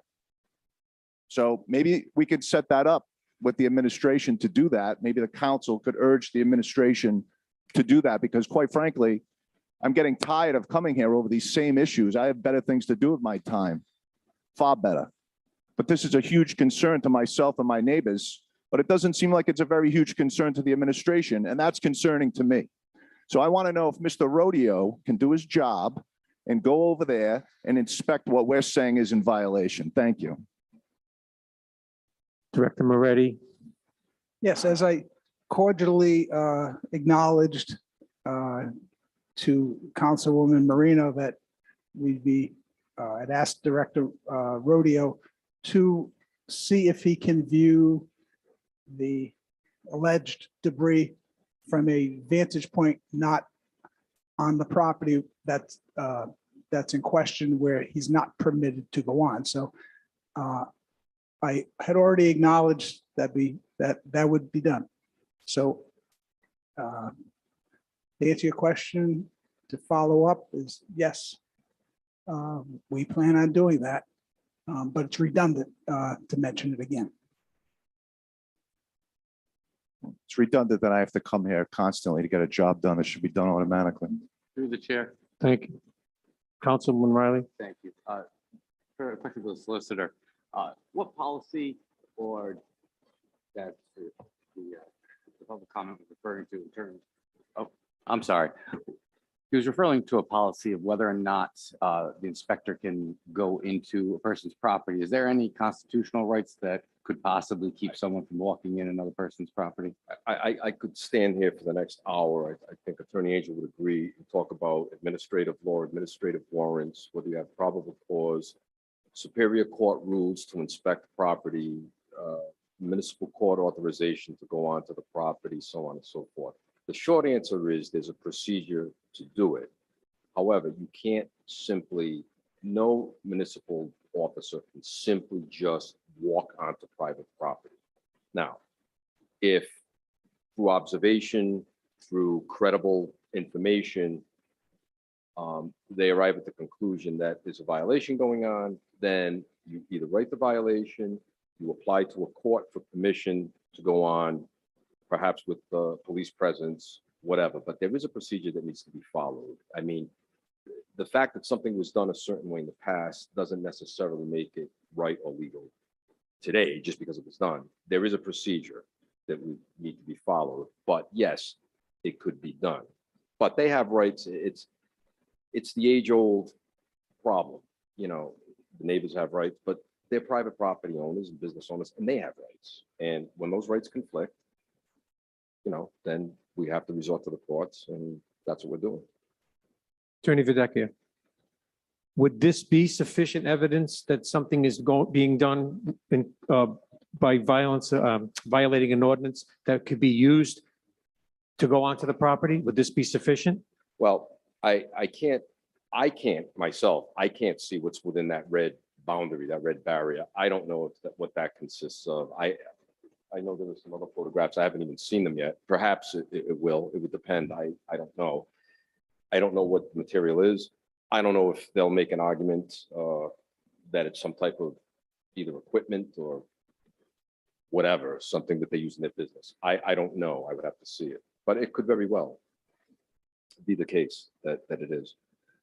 So Director Moretti, are we going to try and set up a time when this information and those other pictures can be used to enforce an ordinance that is clearly on the books?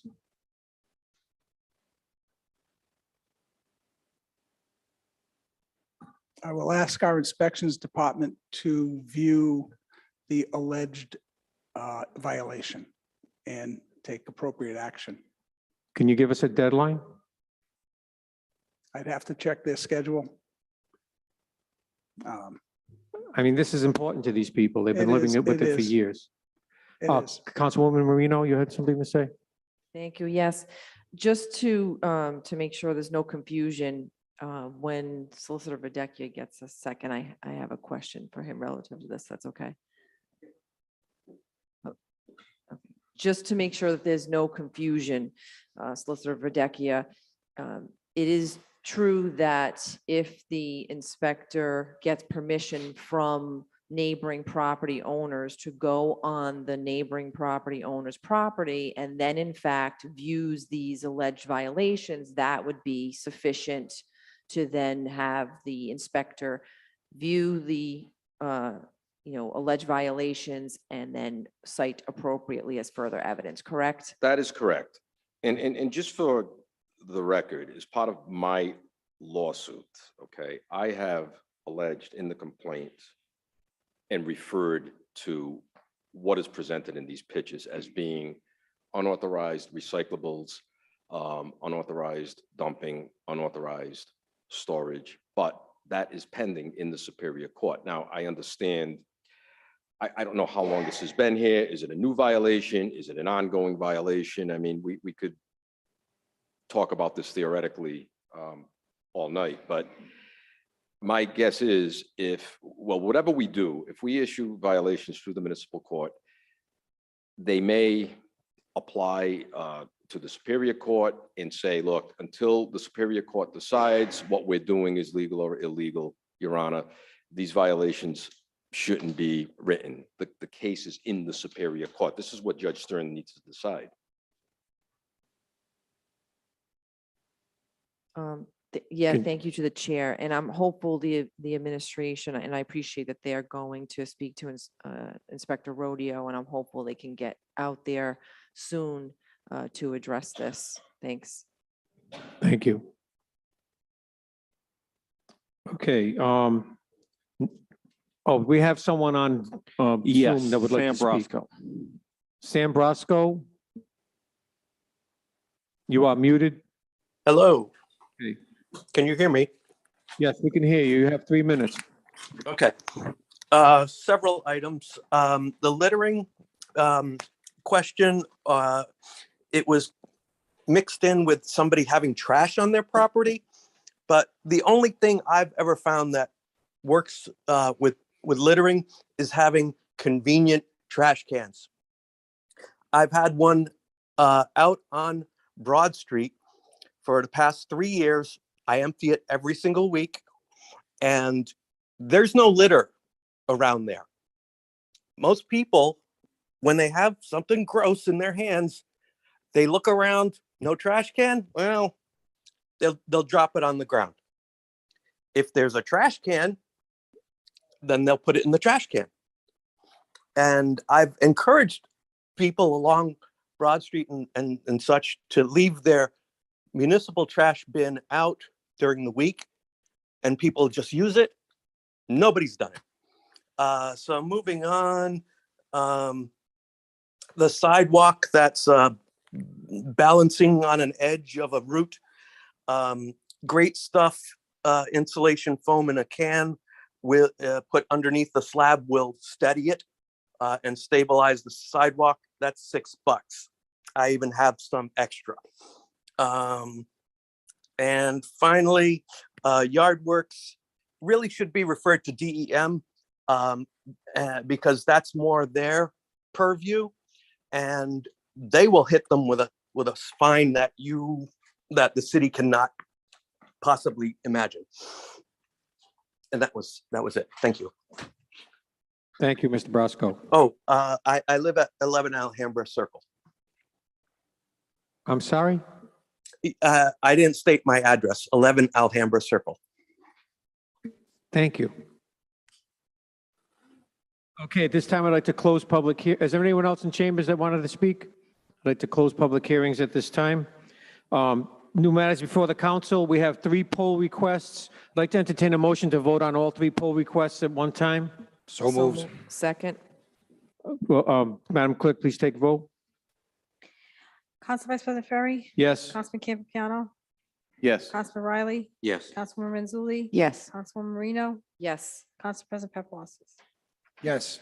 Do I have a motion to approve the 3 poll requests? Motion to approve. The block. Second. Any discussion? I contacted National Grid. The pole at Wilbur Avenue is for a residence. The pole at Strathcona is for a residence. And the pole on Burlingame is for a Cranston Country Club upgrade. So I do check these out before we go. And the city engineer also verified these. Okay, Madam Clerk, any other discussion? Madam Clerk, please take a vote. Council Vice President Ferry. Yes. Councilman Campiano. Yes. Councilman Riley, Yes. Councilwoman Renzulli, Yes. Councilwoman Marino, Yes. Council President Paplaskas. Yes. Okay, at this time, I'd like to entertain a motion to adjourn. So second. All those in favor? Aye. Aye. So moved, we're done. The ordinance meeting will start in 5 minutes. Thank you.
Do, do, do, do, do, do.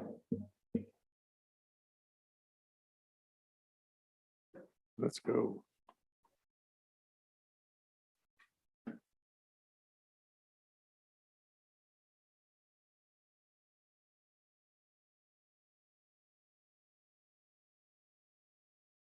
Madam Clerk, whenever you're ready, take the roll.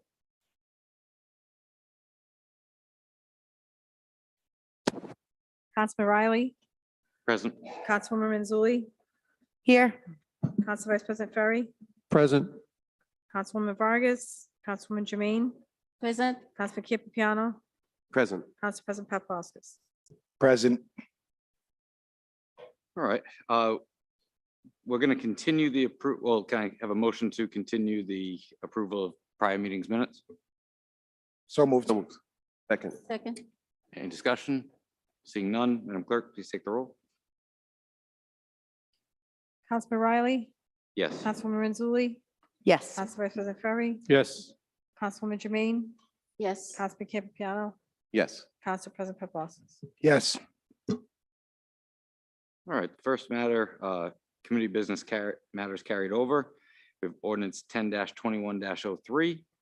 That is the revenue and finance contracts and purchasing. This is the one. And at the request of Councilwoman Vargas, we're going to be continuing this to next month. So if I can have a motion to continue. Motion to continue. Second. Any discussion? Seeing none, Madam Clerk, please take the roll. Councilman Riley, Yes. Councilwoman Jermaine, Yes. Councilwoman Manzulli, Yes. Council Vice President Ferry, Yes. Councilman Campiano, Yes. Council President Paplaskas. Yes.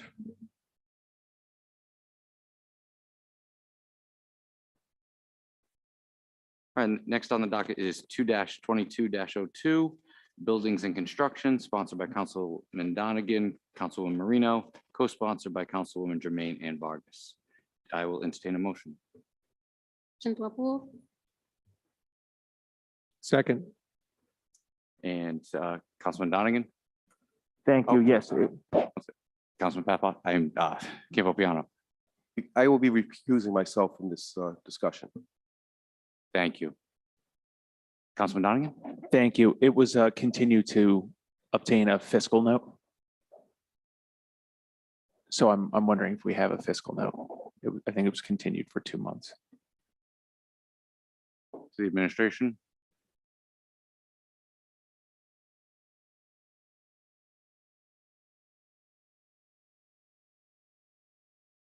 No, frankly, I thought that there would be meetings set up with you, councilman, and I'm not sure at the time whether it be Strom or Igo, but to work with them to go over all the specifics. So no, but we could, if we get together to kind of go over the detail, we can develop one.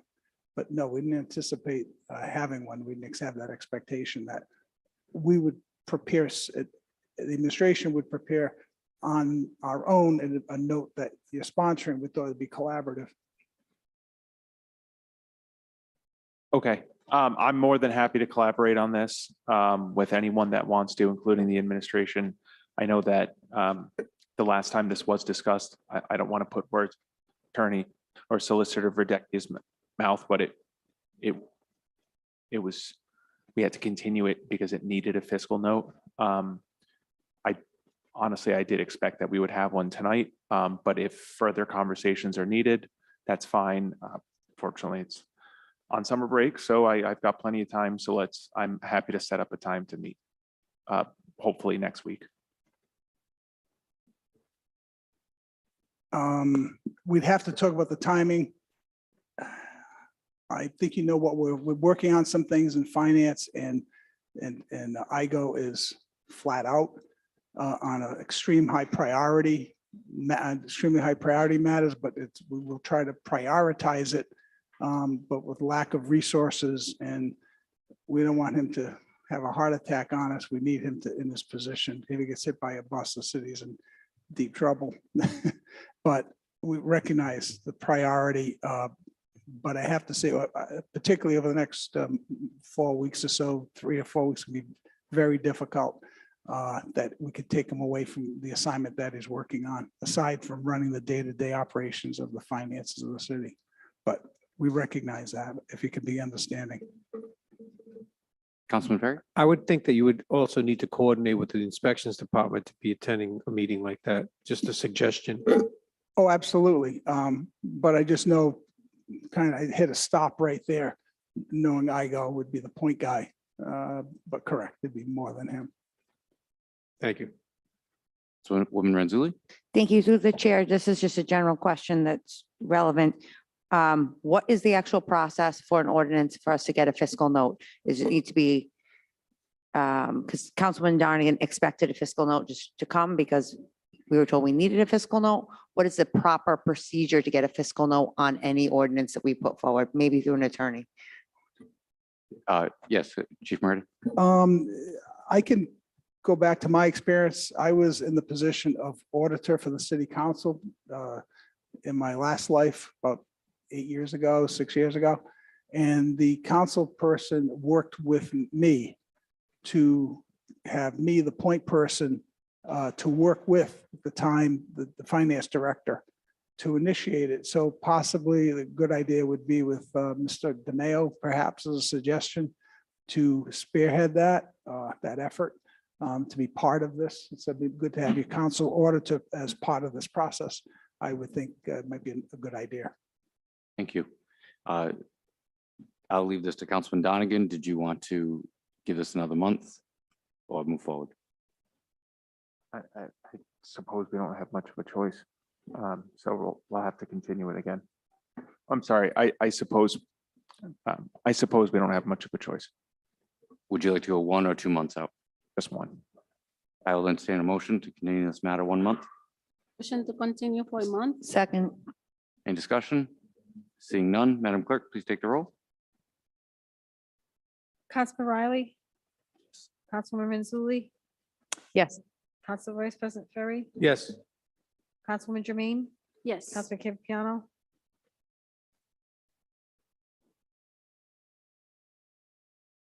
Council President Paplaskas? Yes.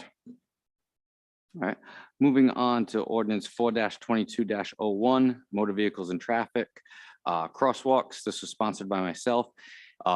Prior to tonight, I had discussions with the administration. There were financial issues in doing this project. It wasn't as simple as just a crosswalk. So in the communications leading up to the meeting and preparing, the traffic engineer made some suggestions on things the administration could do to help in that area. And as a result of their working with me, I'm going to be withdrawing this at this time. So that will move on to 4-22-02, ordinance motor vehicles and traffic, stop intersections. This was sponsored by myself, and I'll entertain a motion. Motion to approve. Second. So this is, the next two ordinances are to eliminate a 3-way stop sign and put in a 4-way stop sign. This came at the request of numerous neighbors at this at this intersection. This neighborhood is also one of those neighborhoods that's used as a cut through as well, from the Sacanasa area down to Oaklawn Avenue. I've grown up around that area, and it is a tough intersection. So this is something that a 4-way stop sign would make it safer for the residents there. So just to be clear, Chair, the first one removes the stop signs that are there now, then the second one makes it a 4-way. That is correct. Okay. Any other questions or comments? Seeing none, Madam Clerk, please take the roll. Council Vice President Riley? I'm sorry, Councilman Riley. Thank you. Councilwoman Renzulli? Yes. Council Vice President Ferry? Yes. Councilwoman Jermaine? Yes. Councilman Campiano? Yes. Council President Paplaskas? Yes. Thank you. And now the sister ordinance 4-22-03 to put in the 4-way stop sign. And I apologize because this did get continued over. Is there anyone in the public or on Zoom that wishes to be heard on this ordinance? I see no public comment. Motion to approve. Do I have a second? Any discussion? Seeing none, Madam Clerk, please take the roll. Councilman Riley? Yes. Councilwoman Renzulli? Yes. Council Vice President Ferry? Yes. Councilwoman Jermaine, Yes. Councilman Campiano, Yes. Council President Paplaskas. Yes. Next, we have 4-22-06, motor vehicles and traffic crosswalks, sponsored by Councilwoman Jermaine. Is there anyone in chambers or on Zoom that would like to be heard on this? Sam Brosco. Hi, Sam. Your name and address for the record, and Yeah, Sam Brusco, 11 Alhambra Circle. I'm sorry, where is this exactly? this, Councilwoman Jermaine, which street specifically is this? On Aqueduct, sir. Okay. I'm generally not a fan of four-way stop signs. They're also frowned upon in the traffic community. You end up just with people rolling through them. Yes, it will slow down traffic for most people, but they're not going to make a complete stop on Aqueduct. They'll make a complete stop on the side street. Sir, this is for a crosswalk, not a four-way stop sign. Oh, okay.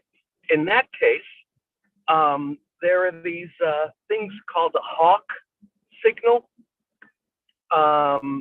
And basically it's only on demand. A pedestrian will push the button. It flashes yellow for, a few seconds, and then it turns red. To everybody who drives, red means stop. Yellow means, slow down, maybe. And they're relatively new on the scene. I've never seen one in Rhode Island, but I can get a link to you to show you more of what it's like. Thank you. Any further public comment? See no public comment. I'll close public comment on this and turn this over to Councilwoman Jermaine. Thank you, Council. This ordinance is the result of, every one of you know a woman that was walking her dog and was, struck by truck and died. And that should never happen that way. And one death is already too many. That's my position. And I had met many residents that live in Aqueduct and that request that we have the crosswalk in the intersection Aqueduct interval. And we have many complaints how people flying from Colonial to Aqueduct. And right like a few feet from Badlang Pool. So, and I think, and there was right because there is a building where people live. Children should be able to play. And if you cannot even walk your dog safely in the neighborhood, so what our job to do to protect those people? So I think in the name of this woman that should not die this day, who passed away too early, and I really urge you to pass this to make it safer for our children, our elderly that live across, someone who wants to continue to work their dog, not going back home. So you heard the woman, the sister of this woman that passed away. She came twice before you. This afternoon, she cannot come. She shared the pictures with you. So I think it's a duty to really, there's no cost that can outweigh the death of a person. So for that reason, I urge you to pass this ordinance to make sure we make our roads safer, our neighborhoods safer for our residents. Thank you. Thank you, Councilwoman. Any other comments from the committee? Questions? See, Chief Moretti, Yes, thank you. Certainly, the administration took this one very seriously and have consulted with the traffic engineer and the police department.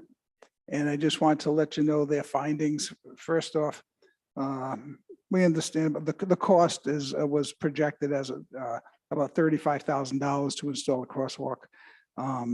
As an aside, but the substance of the matter is basically, I believe the council has been provided a report from the traffic engineer. And there's a particular paragraph that kind of sums it up pretty well. That basically it says in the most recent 5-year period, there was one reported vehicle versus pedestrian crash that occurred. There were no other accidents reported. Since the crash resulted in pedestrian fatality, it was important to establish the presence of a marked pedestrian crossing to see if it would have corrected or improved the conditions. An extensive investigation was undertaken by the Cranston Police Department. In this case, the collected evidence clearly suggests that the crash would not have been correctable had there been a marked crosswalk or altered the unfortunate outcome in any way. It was purely an accident. And speaking with the command staff as recent as today, they would not had problems there before. The vehicle that hit the unfortunate woman came to a complete stop, and the woman was pulled into the street by her pet, and she fell. And those were the circumstances. So crosswalk or no crosswalk would have, if they believe it would not have had an impact. Given that there were no other incidences in a 5-year period, both the police and the traffic engineer does not recommend a crosswalk that would have any significant difference, because that intersection has a 4-way stop sign. And again, that was just a complete freak, unfortunate incident that occurred. Thank you. Any other comments or questions? Seeing none, Madam Clerk, please take the roll. Councilman Riley, No. Councilwoman Renzulli, Yes. Council Vice President Ferry, Yes. Councilwoman Jermaine, Yes. Councilman Campiano, Yes. Council President Paplaskas. No. Moving on to ordinance 4-22-09, littering, sponsored by Councilwoman Jermaine. Is there anyone in chambers or on Zoom that would like to be heard? I see no public comment.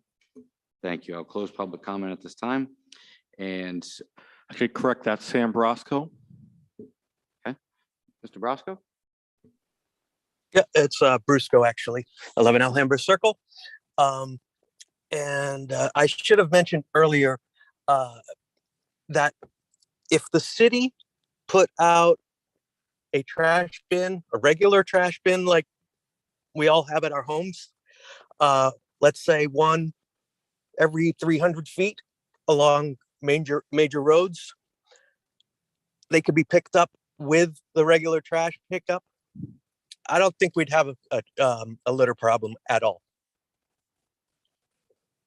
Thank you.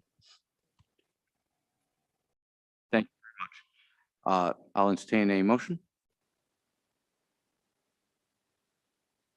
Councilwoman Jermaine? Can you make the motion after I can talk? Oh, Motion, you need a motion? Motion to approve? Is there a second? Second. And Councilwoman Jermaine? thank you.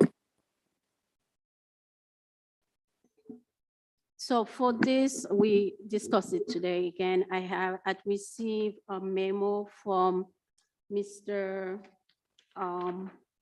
Barry, and we spoke on the phone as well. And when I put forth this resolution, I think there was a change on the code, and that is in contradiction with the zoning code. So this is not an intention to amend the zoning code, so that reason. And also, Mr. Berry provide me information that if we need to put a sign, we don't need a resolution, an ordinance for that. We can request it directly to the DPW. So for that reason, I will withdraw the ordinance tonight. And I think we spoke with the director, so we will find a ways. Even some of us say, oh, no littering sign is not attractive, but like if we put it somewhere, like we see in the world where we design it somewhere people can see it. When you see, don't, let the person go first, something like that. Like even in the poll, we can put it when you comment, because we want people to just, we can find a way to make sure people follow. So I will withdraw the ordinance. Thank you, Councilwoman. Council, do we need to withdraw the motions, or can we move forward? Beg your pardon. She can just withdraw the ordinance. Thank you. All right, moving on to ordinance 4-22-10, motor vehicles and traffic multi-way stop, sponsored by Councilwoman Jermaine. Is there any public?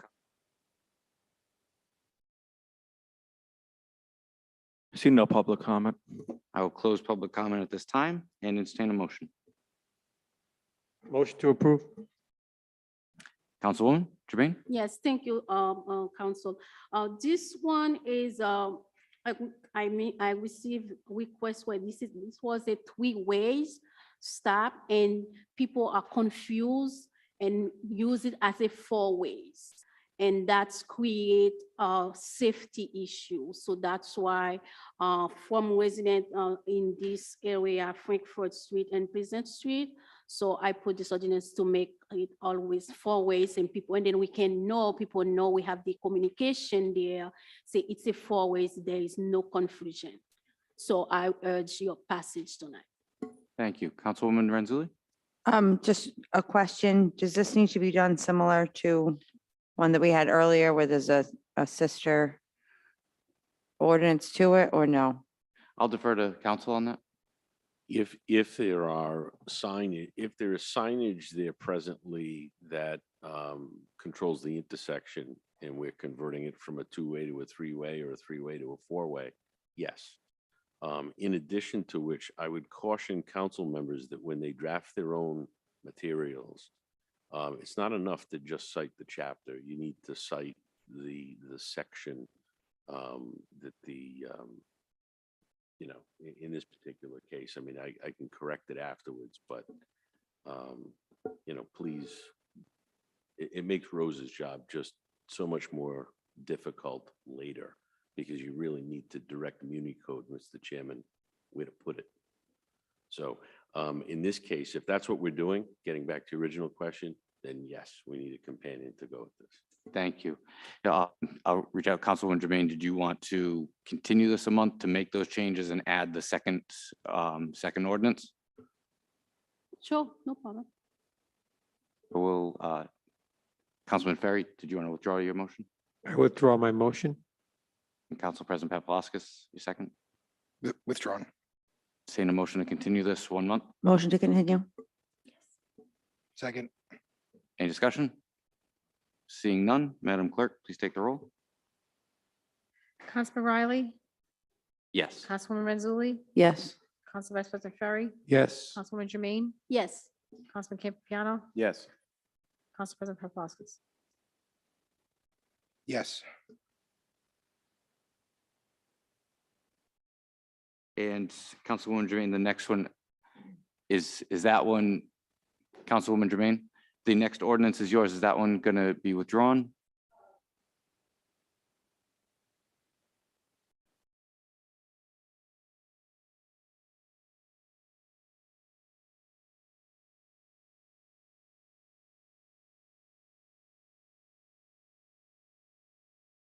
Ordinance 4-22-11. That was the one that has issues, so that's the one I withdraw. Yes. Thank you. So that one will be withdrawn. Next, we have the resolution proposing amendment to section 2.03 of the Cranston Home Rule Charter and directing the Secretary of State to place on the ballot the following question as a referendum question: ward redistricting, sponsored by Councilman Donegan. I will entertain any public comment. Is there anyone in chambers or on Zoom that wishes to be heard? Begin with Mr. Lima. Thank you, Chairperson Riley and members of the council and committee. Nick Lima, I'm the Registrar and Director of Elections for the Canvassing Authority. And in this recent cycle, I served as a redistricting coordinator for the city. So as stated earlier tonight in the Special Finance Committee meeting, there obviously the potential for several bond questions on the ballot. The charter questions appear thereafter. There are currently 2 charter questions on the ballot already. Past June 25th, 2020, resolutions 2020-26 and 2020-27. Those matters deal with notification for council meetings and calling of special meetings and eliminating a duplicative requirement for campaign finance filings for the city clerk's office. So any additional charter questions would appear after those, as those were the 2 that are pending. Those were kept off the 2020 ballot because of the reasons of the ballot's length that year. But as I testified in the earlier meeting, there is sufficient length for plenty of questions if it's so pleases the council. So this would be the 3rd charter question in order on the ballot. And I do have just a couple of comments for the council. First, the correction of a Scrivener's error. So on line 21, it says, "and shall request that such a plan be enacted into law." The actual current charter language states, "and shall request that such plan be enacted into law." The Article A is not actually in the charter presently, so that just should be struck. So this, as this would appear in the ballot, the language would match the existing charter language. The second is just a mere suggestion for the sponsors as well as for the council. And that is in regards to that phrase, "and shall request that such plan be enacted into law." It is my understanding that that actual phrase may not be necessary at all.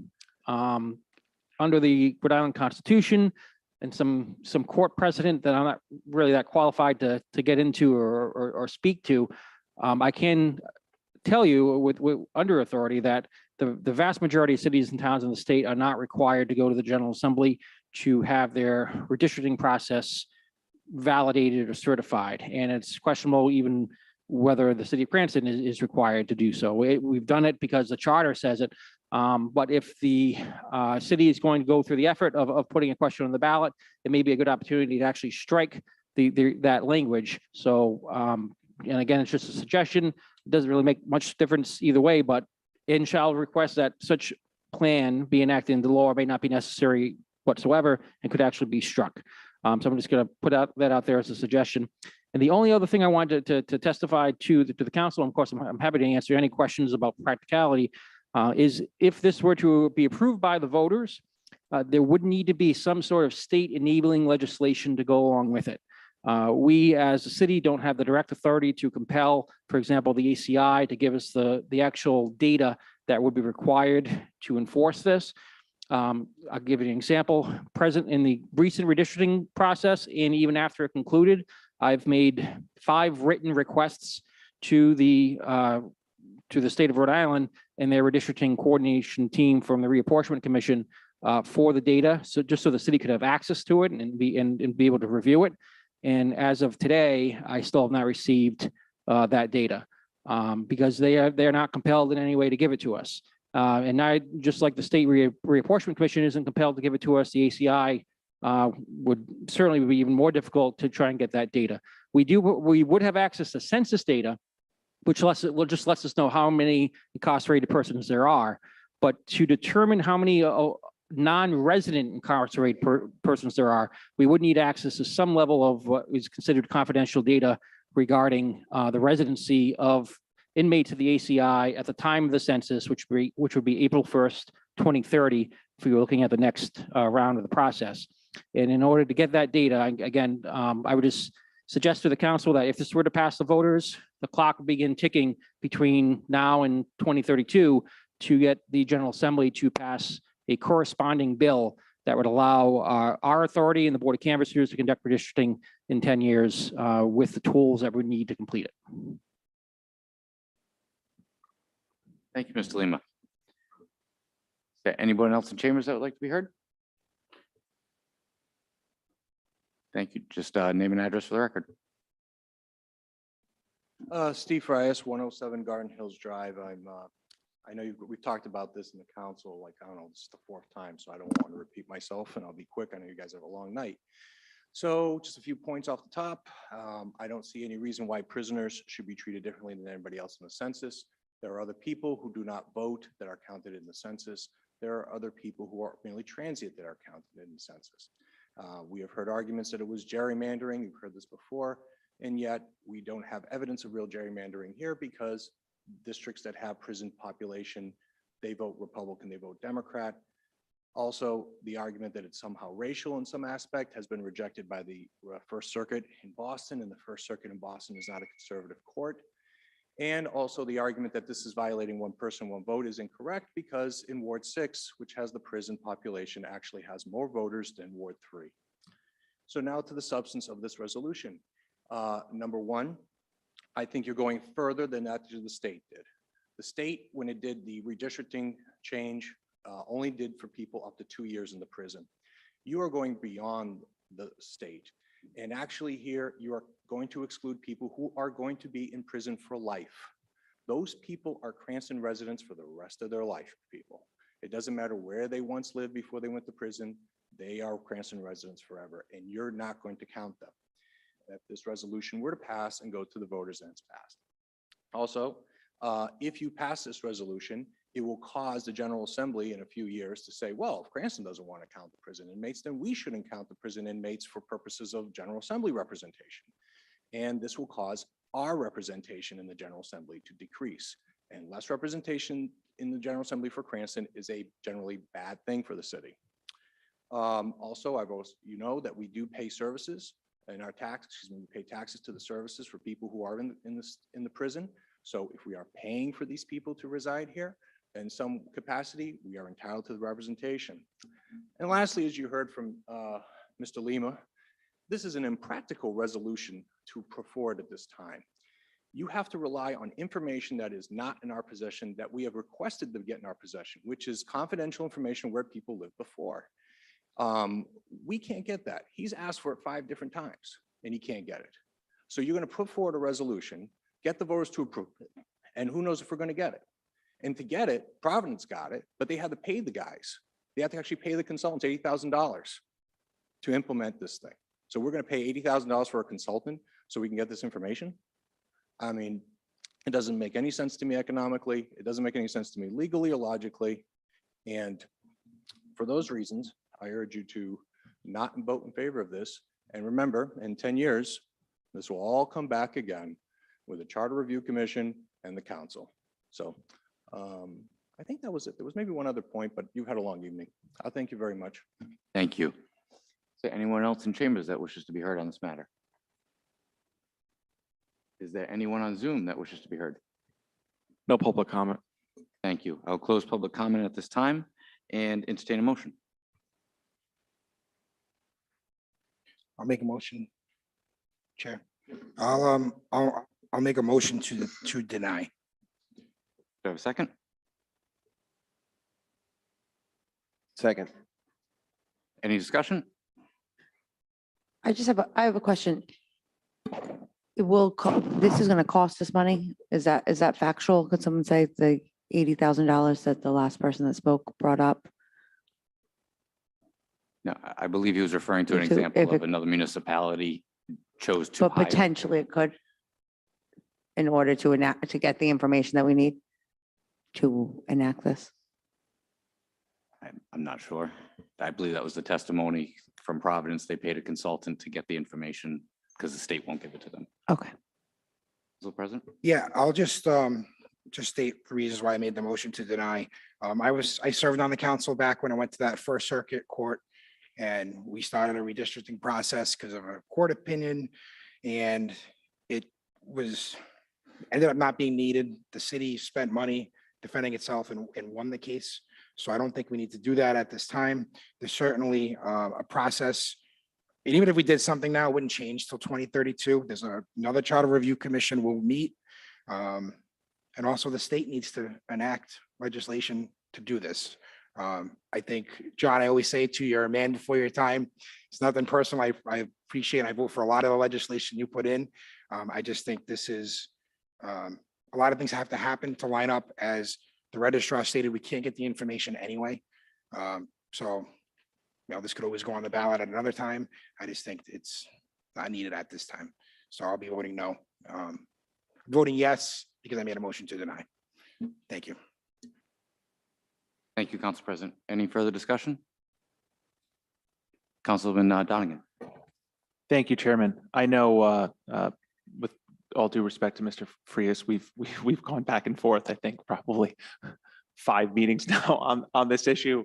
And we share different philosophies approaching this.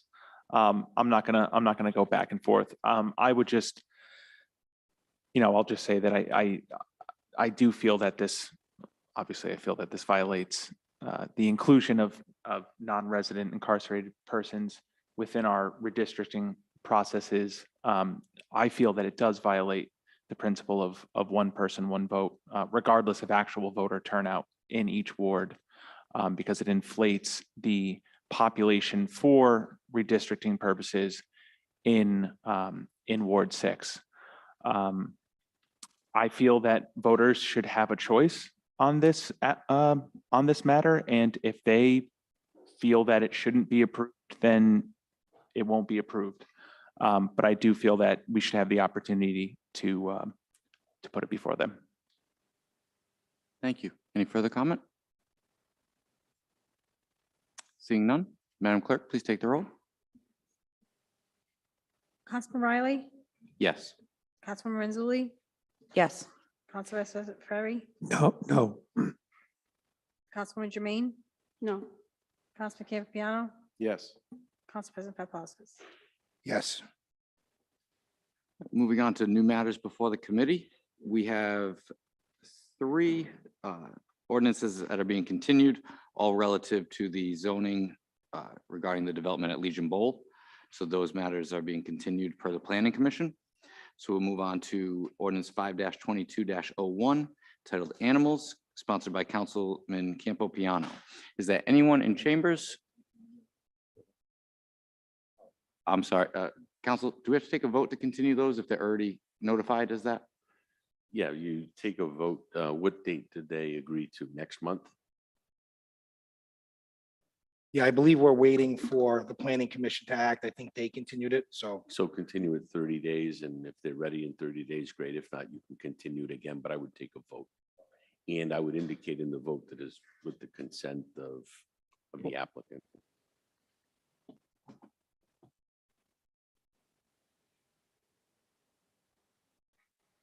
I will, well, first I'll entertain a motion to vote on these 3 ordinances as a block. So moved. Second. Any discussion? Seeing none, Madam Clerk, please take the roll. Councilman Riley, Yes. Councilwoman Renzulli, Yes. Council Vice President Ferry, Yes. Councilwoman Jermaine, Yes. Councilman Campiano, Yes. Council President Paplaskas. yes, Council President? I'll make a motion to continue to the next ordinance committee meeting, 4-22-04, 4-22-05, 4-22-08. And there is letters here attached to the docket from the planning commission requesting that continuance.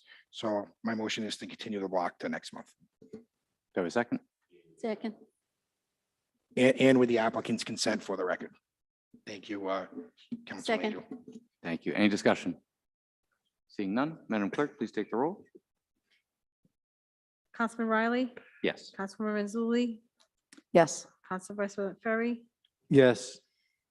Councilwoman Jermaine, Yes. Councilman Campiano, Yes. Council President Paplaskas. Yes, Moving on to ordinance 5-22-01 entitled Animals, sponsored by Councilman Campo Piano. Is there anyone in chambers that wishes to be heard on this matter? Just please give us your name and address for the record. My name is Marie Monti. I live at 25 Fountain Avenue in Cranston. I am here to support this ordinance to ban roosters in residential neighborhoods. We have them on our street. They are terribly annoying at 3 o'clock in the morning, 4 o'clock in the morning, 7 o'clock in the morning, 8 o'clock at night. It's unbearable. They're filthy. We have rats again in our area.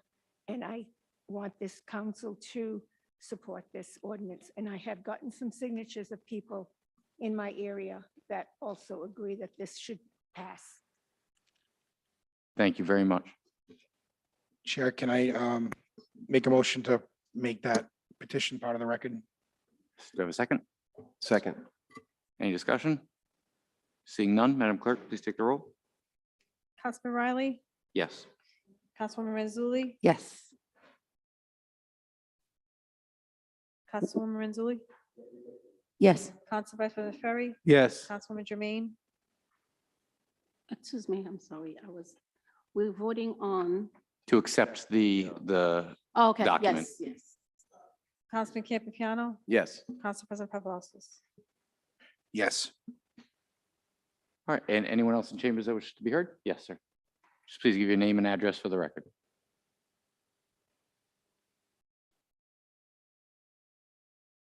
Hi, I'm Richard Naraki. I live at 59 Bryant Road. I've reached out to a few council people here. Some of them returned my calls about it. Some of them didn't, unfortunately. I've been in this chamber a few times on the same issue, seeing it not moved at all. In fact, some people thwarted the effort.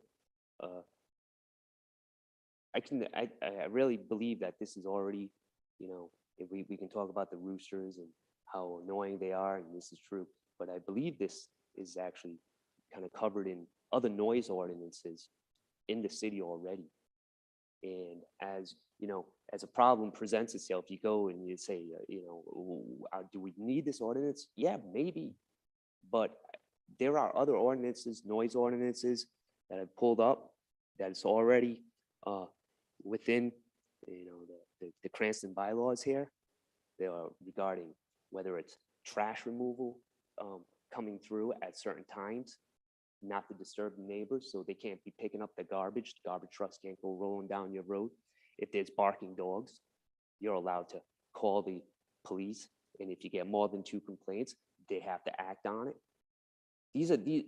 This rooster situation is akin to any of those problems, and it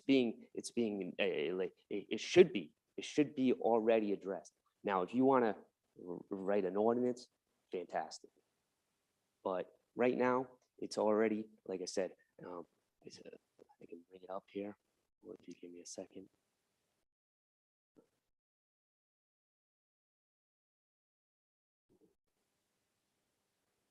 1 second.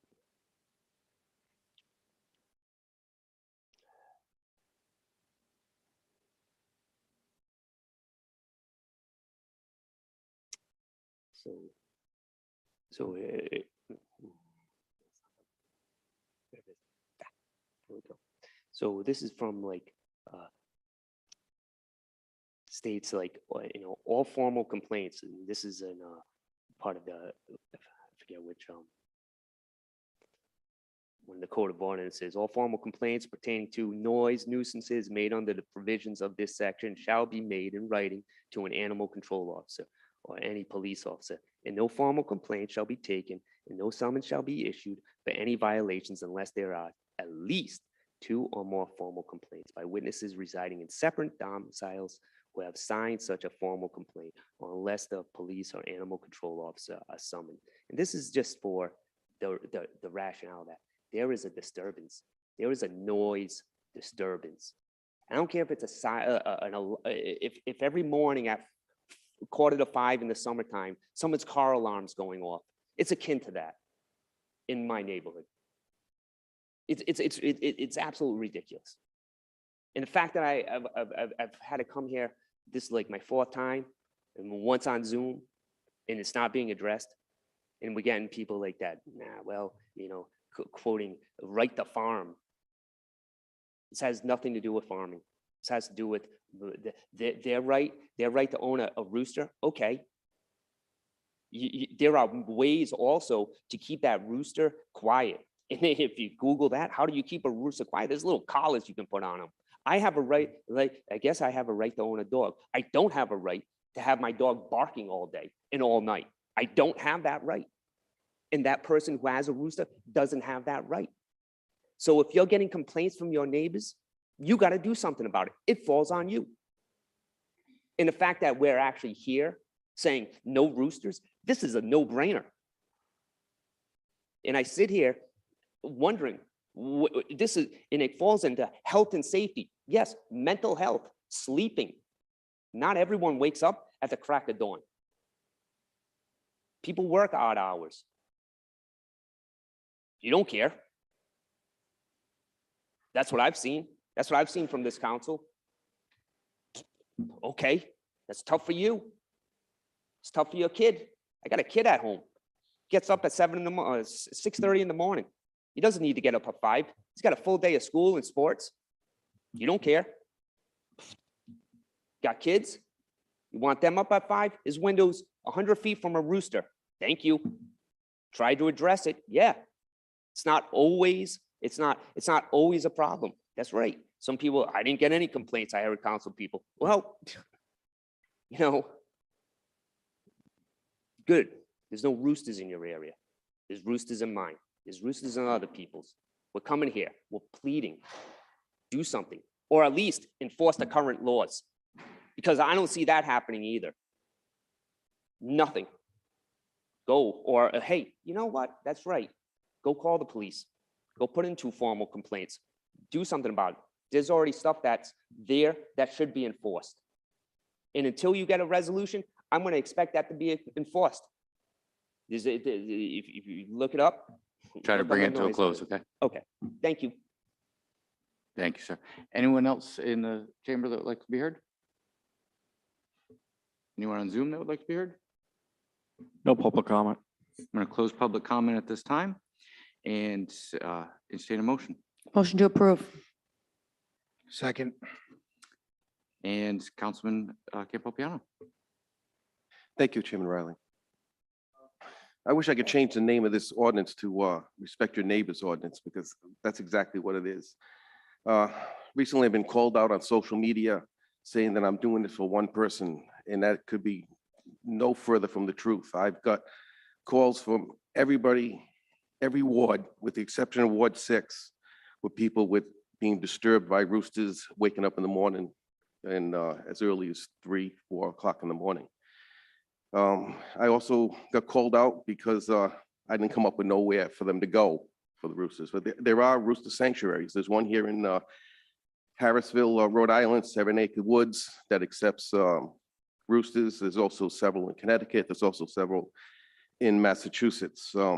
This has been an ongoing problem since I come to the council 9 months ago. And I've given it much thought, and it's kept me up at night thinking about these people and being disturbed in the middle of densely populated part of the city. I think this is the best solution. 150 feet from the neighboring house.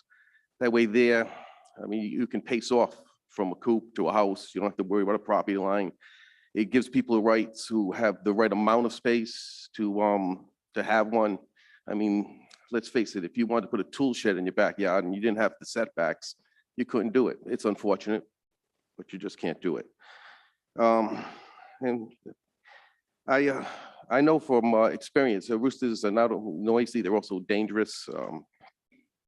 I've had them, I've raised chickens and roosters as a young man, so I have firsthand experience. So all that being said, I urge passage of this tonight. Thank you. Thank you, Councilman. Council President. Yeah, thank you. I just want to thank Councilmember Campopiano for taking another shot at this ordinance. I know there's been other versions and other ordinances that were more expansive. This just deals with roosters. I like yourself, Councilman Campopiano, have received numerous calls from many wards across the city and different neighborhoods, you know, begging, pleading, asking for help because of the rooster problem. I went to an awards dinner at my son's school, and somehow roosters took over. We were talking about it at our table. I didn't bring it up, believe me. The table next to me, and people were saying, please do something about the rooster issue. So I'll be in full support of this ordinance tonight. Thank you again for bringing this forward, and hopefully this helps. And I just want to thank the residents that have come to numerous meetings over and over again on Zoom here, pleading the case. And so, you know, you do deserve sleep. You deserve that right. And I wouldn't want a car alarm going off that early in the morning, and I wouldn't want a rooster crowing next to my window or my child's window too. So I'll be voting for this. Thank you. Thank you, Council President. Councilwoman Renzulli. Thank you. I also echo the sentiments of my colleagues who have spoke so far. I did try to bring up this ordinance in a couple different versions so far this year without much success. Mr. Campiano has simplified it to be 150 feet away from a home. I don't think that it matters if you're in an A80, if you have a farm, or if you are on a very small lot. 150 feet from your house is not too much to ask, because if you have the land to have an A80, then you have plenty of room to put your rooster further away from someone else's house. So I think that this goes across all boundaries as far as people's lot size or what they're doing in their yards. Unfortunately, I'm told that roosters don't count under the sound nuisance ordinance because they're not a domesticated animal, and the police can't do anything about it. So that's why we need to have this ordinance. I urge passage today, and I'd like to be added as a co-sponsor. Thank you. Thank you, Councilwoman. Councilman Donegan. Thank you. Thank you, Chairman Riley. Thank you, Councilman Campiano, for your work on this evening. I know that Councilwoman Renzulli, Councilwoman Marino have also, worked on this in the past. So, but I appreciate Councilman Campiano bringing it before us this evening in its current form. I fully agree that roosters do not belong in densely populated areas such as, Ward 2, Ward 3, Ward 1, most parts of Ward 5, Ward 6. I struggle on exactly how that should be written into the code. I agree with the sentiment, and I am leaning towards supporting how it's written tonight. I do just want to ask a couple questions. So one is, where did the 150 feet come from? And is that maybe not far enough? And how will enforcement work on an ordinance such as this? Based on previous meetings, I remember hearing, at least from some members of the public, and perhaps the administration can confirm, are our animal control officers licensed to deal with fowl? And if not, how would they go about becoming certified? And if they're not able to get certified, how do we go about enforcing this? That one's, I'd have to get back to you. I haven't been a student of that. And I haven't the foggiest idea. I would have to inquire. Sorry. No, perhaps assuming that this passes on to the full council, could we get, for the full council meeting, could we have an answer for that before we vote? Thank you. So I'll ask, not to put my colleague on the spot, the 150, it's in here for a reason. So I guess I'd ask kind of the process. And fifth, think that will sufficiently reduce the issue. Yes, Councilman Campiano. The 150, I put some thought into that. I mean, most of the lots in Ward 5 are approximately 80 feet wide. And I wanted to be sure that if it was in one house, it wouldn't be near another house. And that's the reason I picked that. My lot in my house is 230 feet wide. And I figured, well, if someone was in a 80 and that was a typical size lot, they would be able to have one. I don't know if it's long enough. I wanted to be fair to the people who did have the right to have one. So I didn't want to go too far. to be exclude everyone, but I wanted to be far enough where I felt it would be not as much of a nuisance and keep it more out of the inner city portion. That's the reason I picked 150. I would have loved to pick 250, but that's the reason I picked the 150. Thank you. Councilman Donegan?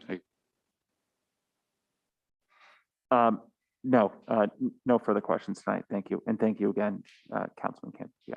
Thank you. Councilwoman Jereen. Thank you, Council. To echo the sentiment of Council Dunnigan, I have this same question about 150. So we know we have two versions of this ordinance about rooster came before us. We all agree we need to do it right. This 150, as my colleague, Councilman Campopiano put it, it's just based on what you think. And I think this matter is too important to base on what we think. We should really have the expert, okay? I think there was a study doing that. We need to have it, and we know this will not come up again and someone say, hey, someone has it 150, this is how it's happened. Because one thing I know, as we all want to have everybody their rights respected to own, but at the same time, we don't want to weighted the right of someone over somebody else. So let's do it right way. What I would like to propose, the language is simple, but I have an issue with the 150 because it's not from an expert. So I would love to see if we can continue it and until we have the answer to that. I will be in support of this ordinance, but as long I have an answer to the 150, if we can make a comparison to say, hey, this is how far it is, and we can have some comparative, compelling evidence to that. Councilman Donegan? Thank you, Chairman Riley. I agree. I understand the sentiment of my colleague asking about maybe comparatively, what does 150 look like? And correct if I'm not understanding correctly, comparatively, what would 150 look like to 200 feet, 250 feet, something like that? Is that kind of what you're thinking, Councilwoman? Definitely. So I would suggest perhaps if it's a matter of comparison, perhaps what we could do is pass it on to the full council. That'll give us about 2 weeks to look into that. And hopefully by that time, we would have sufficient comparisons to make a final decision on it. Would that suffice? So with the idea to have this information with a condition to have the information. Well, if I may, I mean, Councilman Campopiano put forth an ordinance. If anyone wants to do their own research and find their experts on to find out whether a rooster is loud at 50 feet or 100 feet, I think you all have that, that right to go do so. If you want to bring in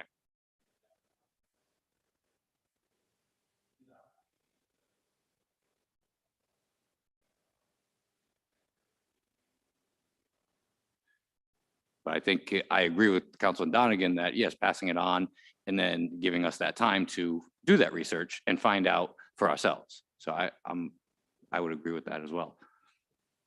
And just a point. Excuse me, under to respect council is not for myself, for all the residents that have been advocating, say, talk about it. It's a information, I can go get it for myself, but share this information is, if you want me to go share, look for this information and share it, it's that I can do it, but it's for all the residents in Cranston that will know this is what we're doing into transparency. So. I completely, and I'm not going to get it back and forth. I understand your views on that. I think it's a little simpler of a matter. And I think everybody here has voiced that quite proficiously that I don't think we need to get scientific data to figure out that a rooster is loud.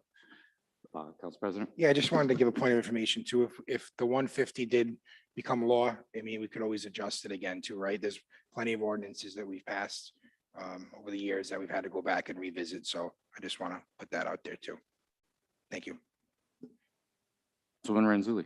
I thank you. I think that Councilman Campiano was just trying to be both logical and fair at the same time, which in a densely populated area, 150 feet is going to essentially make roosters, you know, they're not going to be able to inhabit those areas, but it's still not going to violate any right to farm acts or anything as far as people in it with an A80 zoned land able to have agricultural use.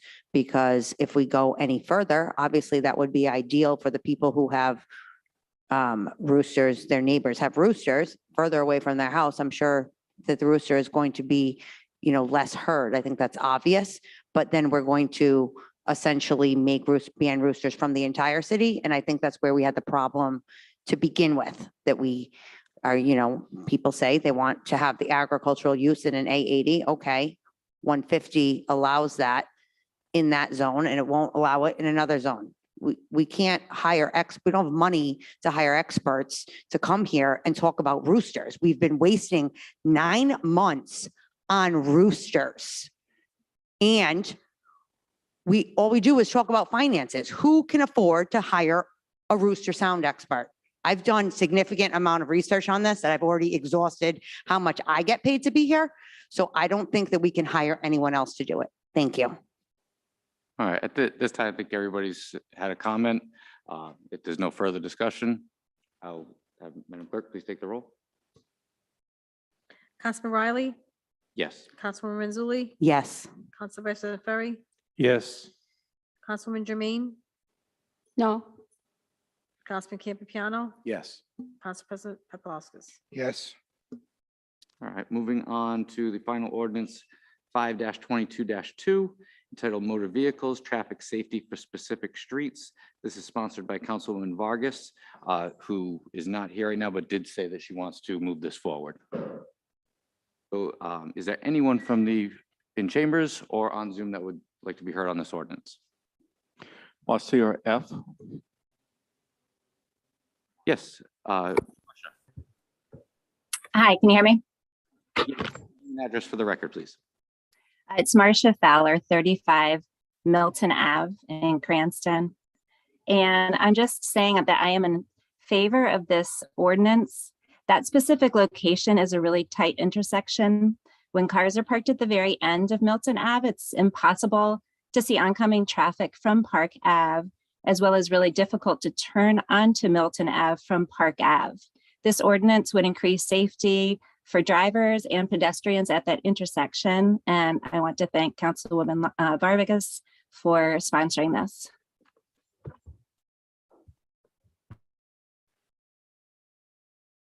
Thank you, Marcia. Is there anyone else?